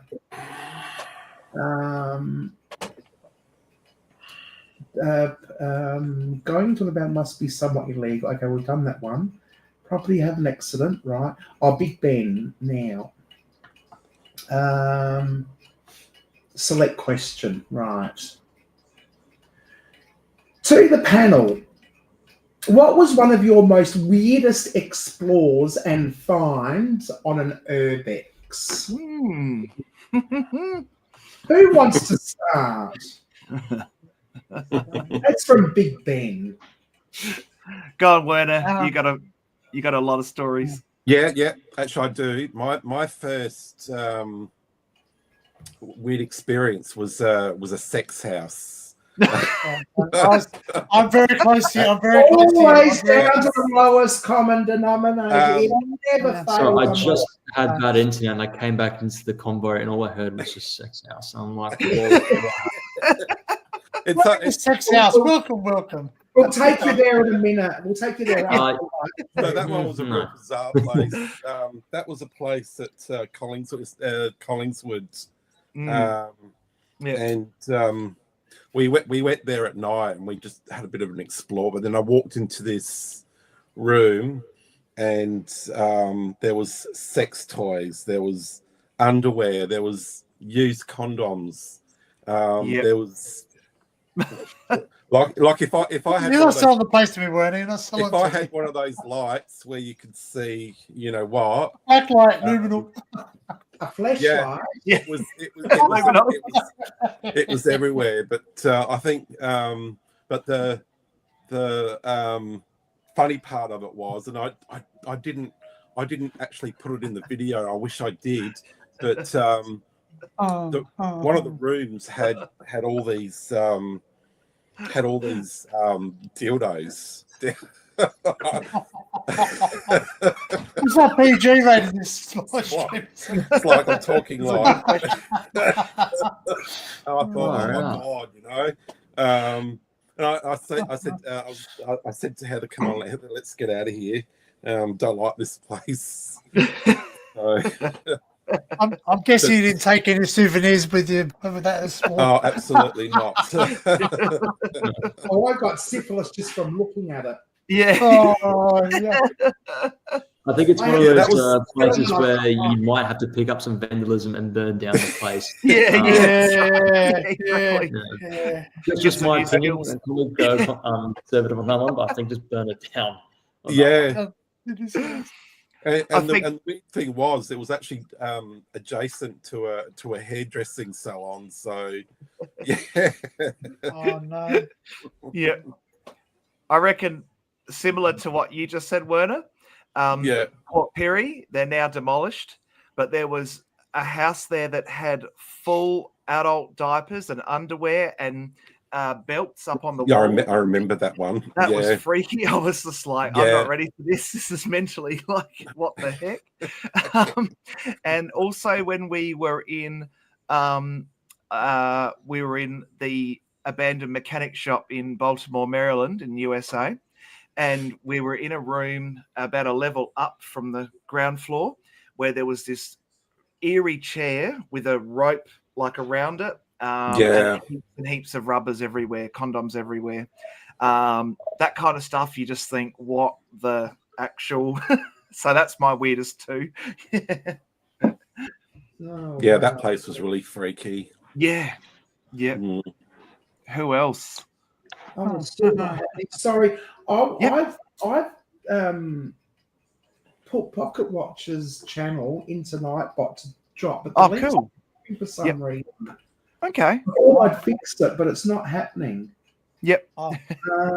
I might just make a few changes. But yeah, any other weird things? Yeah. Well, I don't have video of this one. Okay, Johnny, you all right? Oh, you okay? One of the weird places was I'd see lots of weird things. You find one or two things which is like, hang on, that doesn't really add up. But there was one like place in like the Adelaide Hills with all those armored cars. You find all that cool stuff there. But that's not the one I wanted to talk about. In Greece, there's this small town called Rapoto, and this had a landslide that had struck the small town in like 2011, 2012. And the only thing that was remaining relatively intact was a church, and it was on a 17-degree angle on a slide. So this is like some real Inception stuff where you walk inside and you're already on a bit of an angle. Anyway, so with an Orthodox church, it's basically one giant ground level, and then there's first level and a second level. And when you go up the stairs in the back of the church, the leverage on going on high ground, it multiplies. So you look anywhere from like 40 something degrees, when you're adding up. Wow. Well, that makes sense. But you can actually feel it. But as you go higher, I was just taking a look around, and I found a sleeping bag on the upper Oh. level. Okay. And so it just goes to show that someone was staying in there when there's a church, which is on a 17-degree angle, and they're on higher ground, so you can feel that the gravitational pull. I'm not sure if I'm making words up or something like that, but you can feel that the gravity like pushing more to the side. So someone was staying in there. That's a very uncomfortable spot to stay in. Bear in mind, you would be dry, but knowing that the entire church could collapse at any moment, and you're there, with no way to get out. But someone made the willing choice to stay there. Now that person wasn't there, thankfully, because that's a pretty scary experience running into someone. And there's a huge language barrier. I have a Greek background, but I don't speak Greek. So imagine, talking to someone you have no idea who they are. And so that was, So to have the idea of staying in a place like that and living there for only for a short time would be pretty weird. Yeah. Isn't that strange? That's stealth camping at a whole new level. Yeah. That's just asking for it at that point, Yeah. Absolutely. I was there, but I didn't see it. But do you remember, Werner? We were exploring an old farmhouse. I was actually outside trying to explore one of the outhouses, and I came across a brand new lock on one of the doors. Ooh. And Werner comes out and said, "There is a room full of arsenal, crossbows, guns." Do you remember that, Werner? Yeah. Wow. All sorts. That was weird. Werner wanted me to go in and have a look, and I'm like, hell no! Yeah. I'm not going in there with all those bloody weapons. Yeah, we got the hell out of there pretty quick. Yeah. I'd hate to imagine what was behind a brand new locked door. The place was so deteriorated. You wouldn't think that anyone would even go there, but obviously they did. A couple of greyhounds. Location, but like a ballpark was in like Snowtown or Keith or some of those plantations. It was actually it wasn't far from there, Johnny. It was between it was around Burraway. Yeah. That place. Yeah. That's trippy, yeah. But the weird thing was it was all open. Like the place looked abandoned because it had broken windows. And we just opened the back door, and the back door was open, and we just walked around, and there was all this furniture in there, and I thought, oh, is there someone living here? It just felt like there was someone living there, but there was no one actually there. And then we walked into an end room, and all we seen was like crossbows. There was like guns. There was 2 guns in there, and that was it. I thought, nah. It's probably let's get out of here. Probably someone's special gang stash or something. So because there was that cult in Adelaide that had the compound that was just filled with armor. Could have been a subdivision. Correct. I can't remember the name of the cult, but that was quite interesting. Nana says it's a Texas I did museum. see a comment below. I would have told someone about it. Would you really want to do it? Oh, Johnny, you're breaking up. We can't. You're breaking up, Johnny. Yep. Can you move your thing or something? Yeah. Oh, there we go. I think we can hear you. There you go. You're a bit back now. Mm-hmm. Okay, good. I moved a little bit to the left, so there we go. Yes. That works. Stay still. Oh, he's gone again. No, I'm breaking up again. Yeah. All right, give me a sec. Yep. Wi-Fi. No worries. Okay, well, I got a story. My friends told me, there's an abandoned place, man. There's all these mattresses out the front. You should go look at it. So, me thinking it's a normal hotel. It was a hotel, so that was the thing. I don't have any video of this one because this one was just a sort of explore and sort of get some just looking around first to sort of recon, I guess the word is. Yeah. Anyway, we went in there, and it was one of those hotels where people go to have fun. Mhm. They go to have fun. There was swings off the ceilings and mirrors everywhere, and A honeymoon spa hotel, baths. Dan. Yeah, spa baths, and there was frangers sitting on the side of the spa baths, and yeah, you know. Very And there's common. another one, and I'm going to be very, very mindful what I say because we went into one abandoned and we discovered that it was actually manufacturing something. Oh, right, yeah. Oh, Yeah. right. Yeah, Special- yeah, special actually, product, yeah, eh? special product, and sort of we should have realised when there was all these wires and all this other stuff around the property, and like people will be shot and all that. But we just thought it was Yikes. just someone being Yeah. But then there was So we Yeah. that was in the middle of nowhere. I'm not even going to tell you where it was because I don't No. want to say it was there. But Yeah. yeah. I was going to say. Yeah. You're on the money there, Ben. Yeah. I think similar to what you just mentioned, Danny, before I met Heather and Werner, one time I was walking in the forest that I have as this picture, and I won't say where, but down the back of it, there was someone who was, growing some special tomatoes and very upset that I had wandered down into the valley where he was, and he didn't do anything, didn't threaten me, didn't seem to have any weapons, but I didn't want to find out, right? So I was like, hey, how you going? All right, no worries. You got your special forest curating here. I'll get out of here.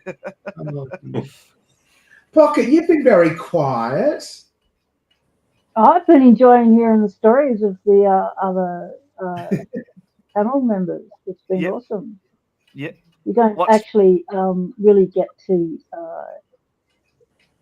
casually chat with other Urbexers because we Yep. just watch No, you their don't. channels. That's it. Yeah. So we just get what the polished version of stuff curated. The cinema, the cinema version of it, and Yep. so it's good hearing the behind the scenes stuff, the stuff that doesn't actually make it to Yeah. the screen. Yeah. Yes. Yeah. Definitely. True. Okay. Next question. Trude has got a question. It's a two-parted question, and I'm going to actually address this because I have strong opinions on this first. Cool. And how do I? Oh, I'm always scared I'm going to put the user in timeout. Oh, yeah. Whoops. Oh, no. Select question. Okay. I have a two-parted question. Why do spirits only appear or hang out in abandoned places? Yeah. And two, do you believe in God if you believe in spirits? Okay, the first thing I'm going to address is because I am a Christian. Right? I do believe in God, and I do believe in spirits. Yep. There are many, many instances where the Holy Spirit is referred to as the Holy Ghost, manifests in different variations, and to deny I'm just the on the existence live of video. God is to deny the Holy Spirit. So that is my personal religious belief system. Yes, there are spirits. The Holy Ghost or the Holy Spirit is definitely referred to as a spirit. So I do believe in spirits. I do believe in ghosts. I don't. Now that's just my personal opinion. Okay, and I don't want to start a religious war here. This is just my personal opinion, and from information that I've gathered from having studied the scriptures and spoken to other ministers and so forth and so on. So I'm not just plucking an answer out of the air. Yeah. I'm not going to go into any detail or quote scripture for you. I mean, I have a love-hate relationship with religion, believe me. Yeah. I have very much a love-hate relationship with religion. I get you. But I do believe in spirits. I believe in demons. I believe in God. I believe in it all. I don't know much about what happens in the afterlife. I don't think anyone really knows what happens in the afterlife. I think people have not opportunity that people. I believe that like people who have had post-death experiences are genuine. Yeah. There's stories of people seeing heaven. There are stories of people seeing hell. I believe that to be true. I don't understand it. But I'm not going to go on about it, and I don't know how to sort of sum this up. But yeah, that's what it is. I also believe that spirits can hang out wherever they want. Yes, there are spirits that will hang out in abandoned buildings. There are spirits who will hang out in cemeteries. There are spirits who attach themselves to dolls, to objects, to ornaments, to something that they love. There are spirits who have unfinished business. There are spirits who continue to take ownership of their home, or their things or whatever. Yeah. That's just my opinion, my beliefs, my philosophy in a nutshell. And I'm going to throw this open to the rest of the panel about what they think. So I'm going to ask the question again. I have a two-part question. Why do you think spirits only appear or hang out in abandoned places? And do you believe in God if you believe in spirits? Yeah. Okay. That's a really deep question. I felt like I got over it a bit. Perhaps I just want to get my point across without going into too much detail or my opinion. So what's other people's opinions? Well, I guess people like. Sorry, No, Gain. No, go Dan. Yep. Yeah, then. Go Dan. I believe that like I have my special spot that I go to. So if the world's getting to me, I've got a special spot that I can go to where I know that I can get away from the world, far enough away from the world that I'm not thinking about it, but close enough to home. So I believe I feel that one day if I'm ever going to have the opportunity to walk the earth after the life, that I would like to be there. Do you know what I mean? And I would also like to be able to see my children, because obviously the biggest fear in my life is not me passing away myself. It's leaving the loved ones behind, because I feel like I'm responsible for all five of my children. So I'm father of five children, two boys and three girls. Yeah. So do I believe in God? Yeah, I do believe in God, because my grandfather was a pastor, and obviously I have a belief in me. I don't have much understanding about the afterlife because I haven't personally been there. You know what I mean? But I have had my uncle who has died on an operating table and actually saw them operating on him. So he had an outer body experience. As for like sort of like I don't really know, like if they choose. Some people might not choose to be where they want to be, if that makes sense. So I guess sometimes like if you get like an angry spirit, sometimes it could be because they're defending their property, or it could be because they don't understand what's going on. They might not understand why am I here? Like I don't know. I can go somewhere else. Maybe I don't know. So that's my personal. Yeah. It's a big question. It is. Yeah, it is. It's a good question. It's good. It's a good question. I think, to be honest, that spirits can be anywhere, not just in abandoned places. I think there's something, though, about being in a quiet place where people once lived or worked or recreated, right? That's no longer. We humans tend to emotionally go, there has to be something here still, right? We sort of have to find comfort in the fact that we aren't alone, perhaps. And so I'm not saying at all that people make up that there are spirits in places, but I think that sometimes there's a comfort to going, I think that noise was, Uncle Jack that used to work in this factory or something.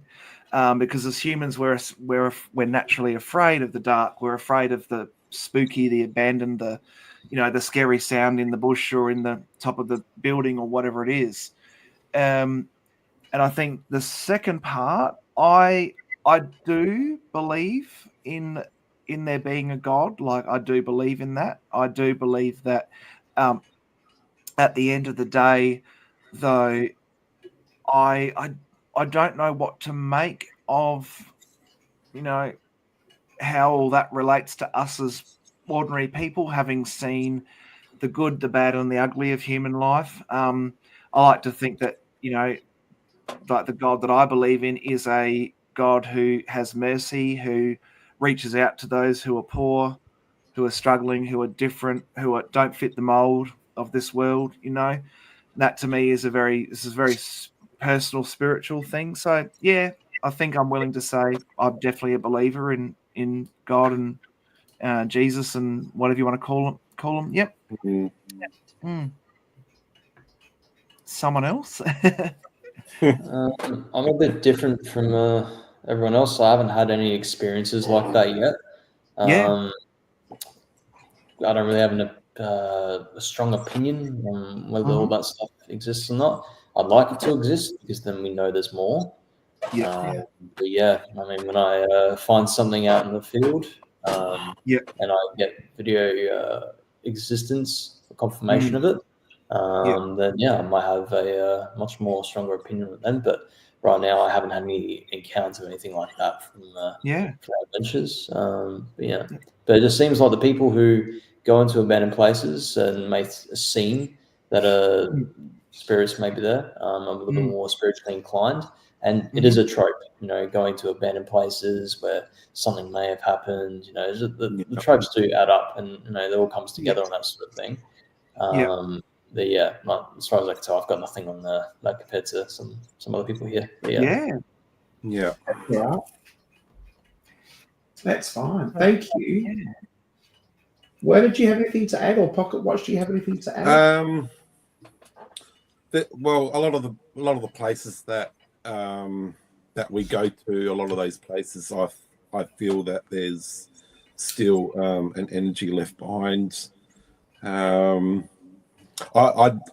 not a big lover of burnt houses. I won't go near or go into a burnt house. As soon as I see a burnt house, it just the first thing I think of is that something's That's happened. something's happening in there, either an animal or a person. Yeah. No, I don't like burnt houses. I think Drew, he's the same. He doesn't like the burnt houses either. Bad juju, bad energy. Yeah. Don't know what's happened. Yeah. Tragic. It's not exactly. It's just a bad energy you get when you see. It's too sad. Yeah. Mm. Mm-hmm. Yeah. Absolutely cool. Pocket Watch, have you got anything to add, or not really? I think spirits are everywhere. I think they come and go whenever the hell they please. There's nothing we can do to stop them. There's nothing we can do to say they're not here or they are here. Some people are more sensitive to their vibrational energy than others and can sense them or feel them. Other people are mediums or psychic that part of their intuition is more developed and they can communicate with them. I don't think abandoned places are particularly prone to having spirits there. In my experience, abandoned places are the most least frequented by spirits. I can walk into a supermarket and feel more in a supermarket than I can in an abandoned place. I think spirits like to hang out where people are, not where people aren't. I think the only spirits that are in abandoned places are the ones that feel they're trapped there because of some life trauma or something, and they feel they can't move beyond that space, or they don't want to cross over because they of some trauma or shame. And I think those spirits, when I do come across those sort of spirits in abandoned places, I always give them the option. I have the ability to cross spirits over, so I just say I can give you a hand with that or not, whatever you prefer. And often it's about doing a little bit of counselling with them, so that they can let go of whatever has held them here and they can move on with their lives and their soul journey, and it's not just stuck here on earth. Yeah. She's got better things to do on the other side. I think there's more than one God. I think there's many gods, and through the eons there have been many gods before Christianity and stuff come along. There was many gods. It was only once the Christians got a hold of it that there was only one God. And Yeah.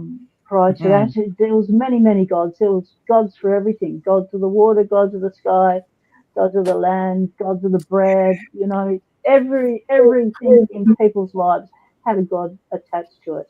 And I think that's just a way of manifesting. And if enough people manifest enough, then you can make it so. I think Yeah. premises hold energy depending on what they are constructed out of. If Absolutely. it's quartz-based stone and such, that Yeah. you will often get what's called residual haunting, and that's just an energy that's played back again and again. You'll often get really old pubs that'll have that energy, Mhm. and you'll go in there and it'll be dead silent, nothing else. It's the middle of the night, nothing else is open, and you can Yeah. hear people carrying on like they're in a pub. And you think, where is Yeah. that coming from? Well, it's actually coming from the premises you're standing in. And Yeah. I find that sort of haunting more fascinating than, say, someone who wants to tap me on the shoulder in the middle of the night and give me a jump scare and scare the F out of me. And I just go, can you just don't give me a heart attack? Yeah. I would prefer them not to do that because, Yeah. I keep my hands to myself. You keep your hands to yourself. Non-consensual touching, and Sorry. Oh, It's true though. It's true though. It's true. Yeah. it is. It is. A Okay. lot of houses that are made of gypsum. That's so Rock. gypsum can actually hold recordings. Okay. Yeah, I actually read that somewhere in a book. Yeah. Right. Yeah. Yeah. Interesting. It's funny you used to say about those burnt houses because when we were young children, we used to skylark around the neighbourhood, and there was in one of the closes, like a close is a cul-de-sac Yep. street. And we went there and there was a burnt out house and we started climbing through it as young kids, just looking, going, wow, look at this, you know what I mean? And Yep. one of the neighbours came out and had an absolute bollocking of us, like basically gave us what for. And we thought we were in trouble just for being in the house. And she just said, do you realise what happened here? And we went, yeah, fire. And she goes, they lost their child in this fire. Oh, And yeah. and then I went home and for like weeks and weeks after that, I kept dreaming about some kid crying and Yep. screaming. Like I didn't know if it was a baby or a child or whatever. But I kept dreaming about it, and it Yeah. really freaked the crap out of me. So again, I'm the same. If it's burnt, I won't go in it. I just don't go into it just for that reason because I know that some spirit's going to try and attach itself to me so I can know what happened. I don't really want that. So yeah. Yeah. I feel it's just a dreadful sadness, and also all the structure is often damaged anyway when you see a fireplace. So where's the history in documenting it? You're just showing sadness to the world, really. But yeah, for the most part. Absolutely. Yeah. I have mixed emotions about that. Mm. Oh, excuse me, I'm not going to yawn, but I think we've been for 2 hours. It's probably nearly time to wrap up. So we'll leave off with this one last question, which is what is the most exciting time in your explorations you won't ever forget? Ooh. What's the most exciting? I've had it disappear on me. What have I done? I've got one, and I think one of two things I'll remember the rest of my life. This was at the end of my 4th season that I've made with making videos, and it's that mine that's hidden somewhere deep in the Adelaide Hills, and this is one that Jim Urbex made, and everyone went nuts for it for about some time. I know there are some people who do know about it out there, but didn't make a video like him. And this is when I was wanting to make, a lot of videos, and I really wanted to end something on a bigger note. And I was hounding Jim. I'm not sure if you're watching this right now, but I was hounding him non-stop, asking questions about it, like where is it, trying to get him to trade. He wasn't going to let it happen, and fair enough. I understand why. After finding it, understanding why. And I think for about 6 months, I was tracking down that location. So I wanted to get some questions out of him. I said, look, is it actually in South Australia? And he did confirm it. So I was like, okay, cool. So I sat on Google Maps for like an hour and a bit each time before bed, and I was taking a look. Okay, South Australia, let's take a look at it. I took a look at the satellite map. So we knew it was in the Adelaide Hills. So it cut out all of South Australia, which was red dirt. So that's a good, but 85% of South Australia wiped out from that. And then Adelaide Hills. I was mentioning the hills there. So I took a look at that fault line from north to south, and I followed it. And then, coming from a guiding background through animal knowledge, flora and fauna background, and geological background as well, with the type of rock that was there. I knew it was in the valley. I knew there were these types of pine trees around, what was around there. And then I just looked nonstop at each individual valley until I found it. And then I half guessed, it's like, oh, that looks good enough. I sent it to Jim's Urbex, and he said, he didn't tell me it was a yes or a no. He said, like, how did you find it? So he told me instantly. I'm like, oh my God, so you admit that I found it? And it was like, yeah. Like, how did you find it? I've literally just spent months trying to find this bloody thing. And it was like, and I explained everything I just did to you now. It's like, yeah, good job. Yeah. I'm not sure but I was like, crap, That's and cool. then the first break I had, this was my first season in Northern Territory guiding at the time, but first plane I was able to get back. I got there, walked through all the brambles, got the same pricks that I got that Jim's Urbex did with all those bramble bushes, and that was one of my most successful videos that I made on the channel, and even on TikTok as well, Instagram reel, like that helped raked in a lot of subscribers in the community. A lot of people in the comment section were vocal, let's put it that way, and know how to spell. But it was, it definitely helped put me on the map for that one. And it goes to show that finding a location instead of just trading it or beating someone's submission to get the location of it. That's true. Finding it is above else, and exploring it for the first time all on your own is a 10 out of 10 experience. Beats great everything vibe, else. isn't it? Yeah. Totally. Yeah. Can you just repeat the question? Sorry again, Heather. I've closed it off. What is your most memorable explore? Memorable moment, or most exciting moment? Or do you know?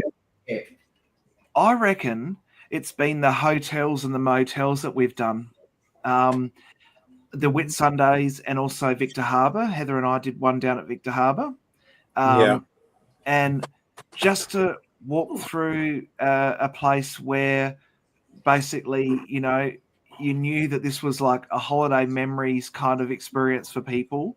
And now it's just sitting there and it's worth millions of dollars, but no one cares. And here you are, literally got the place to yourself, right? It's kind of cool.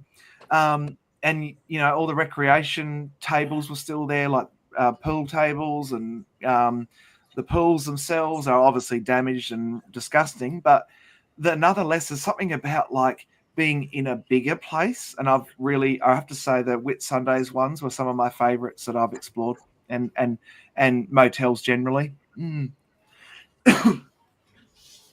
I think for me, and Johnny's right, there is something wonderful about finding your own places, and as opposed to swapping or somebody telling you where they are. There's so many, like the forensic unit that we went to, and I did a paranormal investigation there. The nursing home. I think the those sorts of places for me too are quite memorable. Went into the wool shed at down Port Adelaide. It's now been renovated, and that was only by chance. Super unique spot, yeah. that we got in there, and other places. Anything unique, anything that is supposed to be locked up tighter than a fish's ass, but you get that one window of opportunity and you take it. Yep. My gosh, do you take it? Oh yeah. Like Heather, when we did that building in the city that's now completely boarded to high heaven, that was awesome. Oh, And yeah, we Watch got too. there That was at the fun. 11th hour. Pocket Watch Yep. Drew and I got this particular place at the 11th hour. Now there's no getting in. Nah. Yes. What about you, Wayne, Dan, and Pocket Watch? What are your moment you'll never forget? Probably the best one that I ever probably explored, and I was sort of like, well, what Johnny said, I was like looking on Google Maps. I saw videos of Jim Urbex being there. Was a place, I'm not going to say where it is, but there was old tanks there, old vehicles. Oh yes, a hoarders. That was probably my best favorite explore. And I got threats over that one. Yeah, me too. But when I first seen, it was actually one of your mates, Johnny, Mr. Dusty. Oh yeah, Matt. Yeah. Where I seen it, and because I watched his video, and I thought, oh wow, that place looks cool. I wonder where that is, And same thing, I went on Google Maps. I knew it was somewhere in Adelaide, and I went on Google Maps, and just by watching the video, other people's videos, you can sort of like guess the terrain. You're thinking, oh yeah, it sort of looks like it's in a certain place. Yeah. Anyway, I just went Google Maps, and we found it, and that was probably my best one. Probably, and the second best would be the Larry, the ghost town that we did. That was a good one too. Yeah, in Broken Hill. Far north. Broken Hill. Yeah. Yep. On the way. Yeah. You never know. Pocket Watch or Danny. Yeah. Waiting for your exciting moments that you'll never forget. I guess I haven't released this video because it's a very hard one to do, but I got to do an Urbex on my grandmother's house after it was abandoned. So wow. Oh. So yeah. So I got to go in there and do the final goodbye to the house. And of course she lived there for over 50 something years. So it was quite an old house with thing, and sort of it was one of those things. And probably anything to do with like tunnels. I like tunnels, anything with tunnels in it. And sort of knowing that I know other people have been there, but they haven't spoken about the history. So some people just walk through place and go, look at this. You're like, what is it? Just knowing that some of the videos, I'm not much of a storyteller, but like now I find, and I know Trude's mentioned there using AI, just so you know, AI won't help you. If you type in a chat GPT, find me abandoned places, it will find you places, but it'll say you can't go there. It says these things are, it doesn't give you locations. It'll give you an idea. So you are on the right track. You can get an idea of where certain places are, but they don't generally advertise abandoned places because people go there and people get attracted there and people want to go there. So there is signs. Just put it that way. There is clear signs, and once you sort of work out the enigma, I guess the word is the enigma. Once you work out the Urbex enigma, which is certain signs to look for, like whether it be a building or long grass. Long grass could be it too. Not necessarily meaning it's abandoned. It could be someone who doesn't do their lawn. So you just got to be mindful that enigma doesn't always work. You've got to have a certain maybe 5 set things that are guaranteed that it's abandoned. So Yeah. And a very good sixth sense about these things. that's it. That's it too. Yeah. Like Werner was like that. Werner was going abandoned. We were up in Queensland. Abandoned. I'm like, hang on, I'm driving like at 80 kilometers an hour. Like, We're driving down the road. And he's going up like a friggin' ever-ready factory. Well, I mean, like, there's signs of an abandoned house. It's like number one would be a mailbox full of letters like protruding out of the letterbox. Tall grass. Just rusted roofs even. Broken windows. Yep. Fences unmaintained. Yep. Yeah. Stuff laying around in Fences yards, around. overgrown. Yeah. Graffiti's a good I sign. mean, Mail. I went to an abandoned house where I honestly thought it was abandoned. It was me and my friend Megan and some other urbexes. We went to a house and we thought, oh yeah, this place is definitely abandoned. And anyway, I was filming the front of it, and then my friend John, he went down to the back and he was filming the back of it. And then this man came out and he goes, "Oh, what are you doing? You breaking into my house?" And I thought, "Oh no, sorry, we thought it was abandoned, you know." And he sort of had a go at us and his lid. I'm just lazy. I'm not abandoned. I'm just lazy. Yeah. I haven't got my life together. Yeah, that's Yeah, it. so sometimes Are you here to mow the lawns? Yeah. Yeah, that's right. Imagine just trying to pose off saying, "Oh, we're the guys that cut your lawn for free. You interested?" By the way, Yeah, we just sent the house. That's right. Oh yeah, Well, I was going to say something. You better find that lawnmower quick, smart. I have thrown some people off when I've gone into abandoned because sometimes I giving away a trade secret. I got a high vis vest with no name on it, high vis vest, and I carry a clipboard. And they go, "What are you doing?" I go, I just had some complaints about Council inspector. Environmental Yeah. survey. But you got to be careful because the further you get away from society, the rougher some people seem to get on their lands. Yeah. So you've got to be careful. True. You've got to be Yeah. careful. They got pew pews and they will. The last thing you want is a 22 up the bum, man.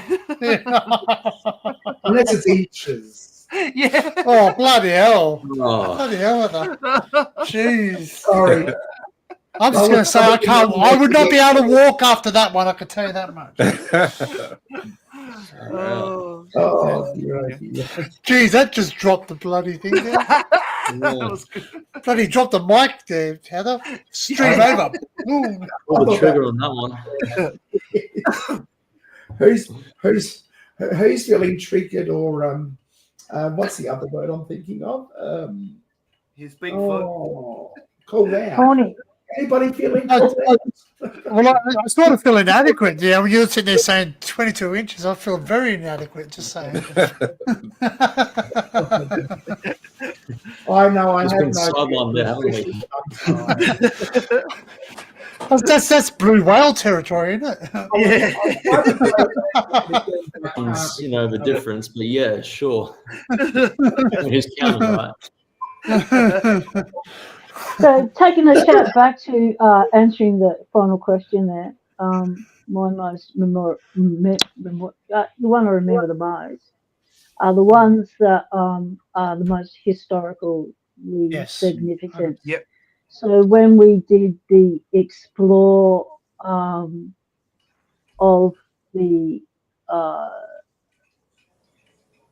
Fort Lugs, and we got in while it was still abandoned, before all that development even thought about happening, and we got to do the bunker and everything. So I've got 3 explores that are my most exciting explores, and they're my most least watched videos in everything I've done.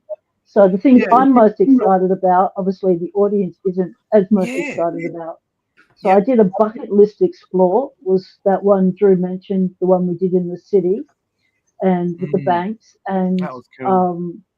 And then the other one was what Heather mentioned, was when I'd been scouting out this location for over a year, waiting to see if there was an entry point. Every time I drove past it, every time I didn't drive past it, I would make sure I drove past it to have a bo peep to see if anything, any hint of openness. And this Yep. one day I saw the door ajar and I Yeah. went, it has to be now. It has to Yep. be now. And I Yep. got out the car, I walked up and I touched the front door and it opened and I went, it's got to be now. So I wrote a note and I left my car unlocked. I left the note in the car to say where I was. I was in that building, and off I went and did the explore. Yep. It scared the shit out of me. It was multi-leveled. It Yeah. was 1858 bucket list historical location. It was the woolshed, and then as soon as because I did the underground area as well, and that was, I've never been in such pitch blackness in my life, and I thought if someone's down here, I'm so I'm just going to shit myself. Well, I did it anyway. And then when I got out of there, I quickly sent Heather a text saying, I just got into the woolshed. I just got into the woolshed. And so you've got to go now. You've got to do it now. Grab the tent. You've got to go ASAP, because who knows when it's going to be locked upside again. That's And right. and so the fort, the woolshed, and the bank was all my bucket list explores. Yeah. Yes, But the least watched. Thank favour. I saw the place was open. I said, "Got to do it now. Got to do it now." Messages to everyone. Werner didn't want to do it. Yeah. Now he's got And regrets. now he regrets not coming with us. But never mind. Yeah. Oh.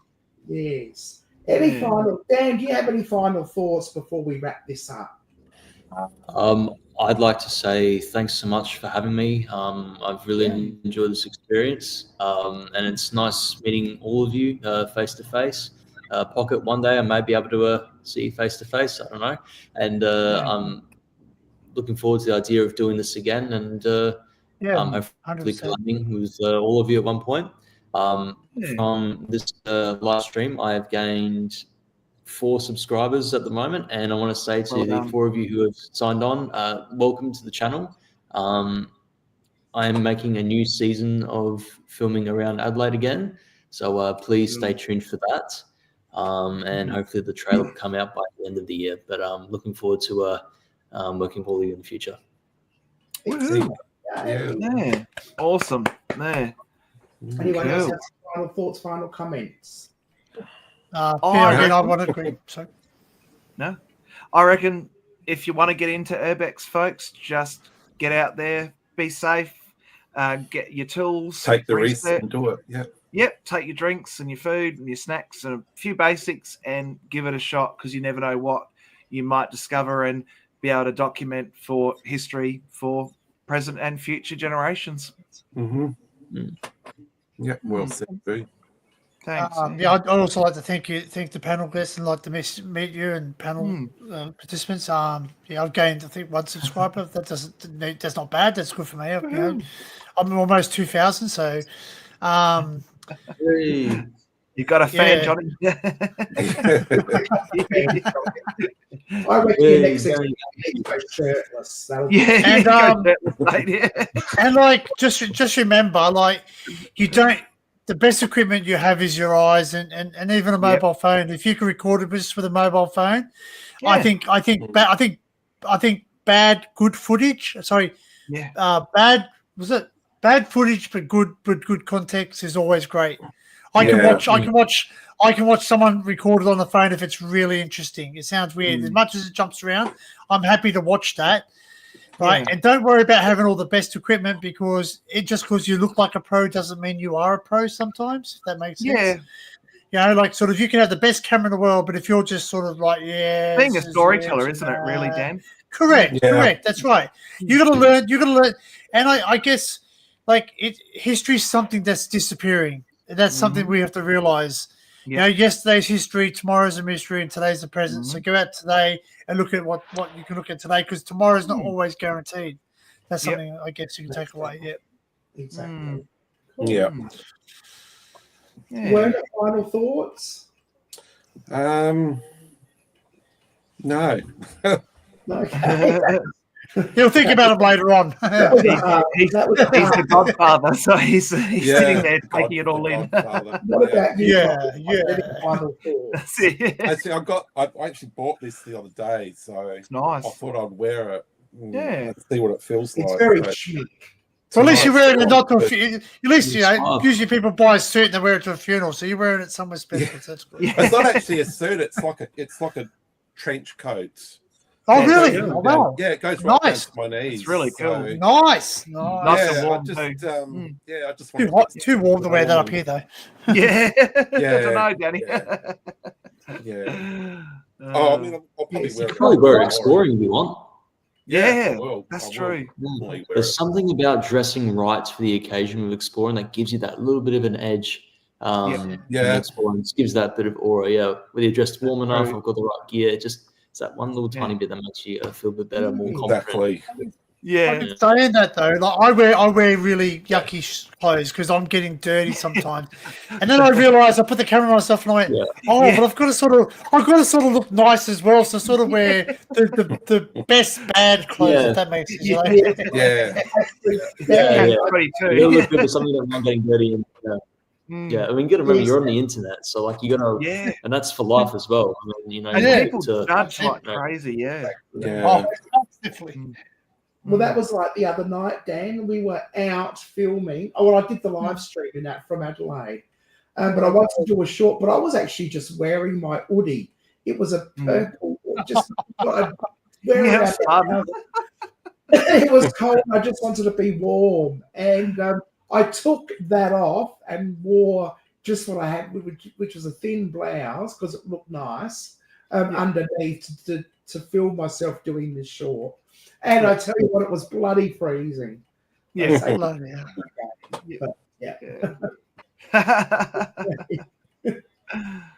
Bucket Watch, any final thoughts? Don't take a pet with you. Leave Yeah, animals don't at take a pet home. with you. Do not Yeah, take true. your animals exploring because of all the particulates and all the crud, and a lot of places have glass, needles and such. Do not take your animals with Yeah, you. well, you're wearing shoes. They're not wearing shoes. So you've got to be careful. Yeah. Yeah. no, there's a good call. As much of a vibe it is wanting to bring like a German Shepherd with you, though very much like a Fallout style video game, it's probably not the best idea. Yeah. Actually, So my screen picture is my assistant's dog Betty, and Oh, when I have her in the car with me, if I spot a place, that's when I'll just have to photograph the sign, photograph the premises, write it down, try and remember. Yeah. But I don't stop. yeah. You know, in saying that, you could always take an invisible dog with you as long as you've got like a dog lead. So when you go to the house and there's I'm looking people for around, my dog. say, Invisible my dog. dog's in there. I've got to go and rescue my dog. You know, as long as you've got the dog leash in your hand. You know, Yeah, you look so sketchy. The squatters want to stay away from you. Yeah.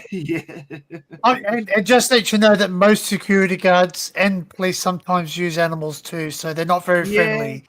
So if you do have a pet with you, they will attack your pets. Just saying. Yeah. Absolutely. Well, I tell you what, I've still got 16 questions that haven't even been answered. Part two. I reckon we'll be up for a part two. I smell a quadrilogy going on. Sorry? Quadrilogy. Yeah, I think we've gone back to about 3 or 4 questions. so George has 7 of them. We can have 7 of them too. Why not? Absolutely. Anyway, look, Pocket Watch, Drew, Werner, Johnny, Danny, thank you so much for joining me on this panel. It's been absolutely amazing. You've been wonderful guests, and I've certainly enjoyed talking to all of you. I do invite you just to hang around in the studio after the live stream finishes if you want to chat amongst ourselves a bit more. And you don't have to, but invitations out there. I'm going to say good night to Grumpy Bear. Thank you very much. True. If anybody's in the chat that's been watching behind the scenes, now's the time to pop on and say good night. Good night, Christian. Thank you very much. Banshee's gone to bed. Good night, Stormy Day. Thank you. I'm losing my voice. I didn't even really talk that much. No. Who else is on? There were between 8 Others and meet you. 7 people Mm. on it. Only half of them. Trude, thank you. I think I've said night to Trude. Who else is here? D. Felicity. Oh yeah, Dee's here. Good night, Dee. Thank you. Stormy Days Sure. there. Yeah, I've said good night to Stormy. Grumpy Bear, of course. How could I forget Grumpy Bear? Alicia, yeah. Yeah, Christian. Kalisha, yeah, Kalisha's here. Thank you. Kalisha asked a few really awesome questions. Yeah. Although I think I turned one of the comments into a question, but it wasn't meant to be a question. That was funny. I laughed to myself. But anyway, never mind. Okay, remember everyone, have a great night. Enjoy your weekend. We'll be back for part 2, whether it be next week or the week after. I'm not sure. Remember, keep smiling. Make the world wonder what you've been up to. Hooroo! Ciao. All right. Good night, Bye. everyone.